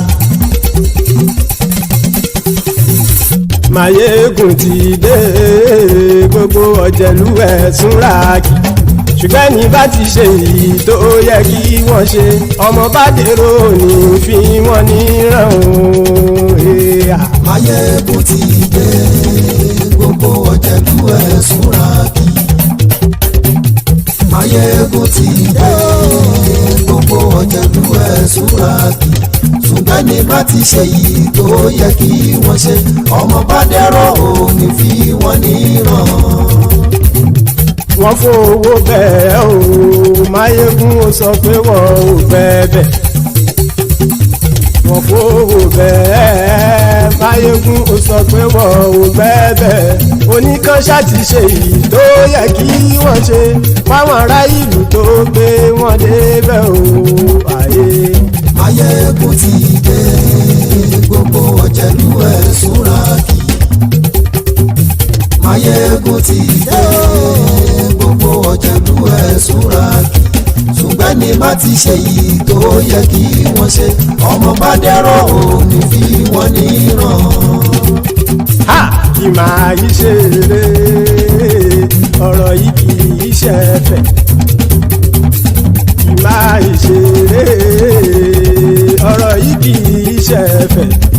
Ẹni bá ti lè lẹ́bọ̀ lẹ́rù o, ọmọ bá dèrò kàṣà ìtú wọn síta. Maiyegun ti dé. Gbogbo ọ̀jẹ̀lú ẹ̀sùn ràkì. Maiyegun ti dé. Gbogbo ọ̀jẹ̀lú ẹ̀sùn ràkì. Ṣùgbọ́n ní bá ti ṣe yìí tó yẹ kí wọ́n ṣe, ọmọ bá dẹ́rọ̀ òní fi wọ́n níran. Tẹnitẹni ọmọ Maiyegun ọ̀rẹ́ ara ìlú mọ̀mọ́ ni mo fọlọ́hún ṣọ́ ẹ̀ bá kìlẹ́bù. Lóòótọ́ olódodo ìlú ọ̀tá ìlú mọ̀mọ́ ni ìwọ ṣá máa ń ṣọ́ra kò sì mọ́ bẹ̀rù. Bọ́tà ń lè rí bóníṣègùn lé káwọn mọ̀mọ́ fi ṣera wọn ni ó ti dẹrùn tí wọn ò gbọ́dọ̀ sì mọ́ bẹ̀. Èèpo ọ̀gọ̀ lọmọ bá dérò tàjẹ́ ò gbọ́dọ̀ jẹ́, ó ti dọba lórí àbínú ẹni kò sì mọ́ bùyà. Àìsíwọ̀lú ní ẹnìkẹ́ ìgbódì ẹyin lábàrá o, ó kó ẹni tó bá dán o àkàmù. Maiyegun ti dé. Gbogbo ọ̀jẹ̀lú ẹ̀sùn ràkì. Maiyegun ti dé. Gbogbo ọ̀jẹ̀lú ẹ̀sùn ràkì o. Ẹni bá ti ṣe èyí tó yẹ kí wọ́n ṣe, ọmọ bá dèrò òní fi wọ́n ní.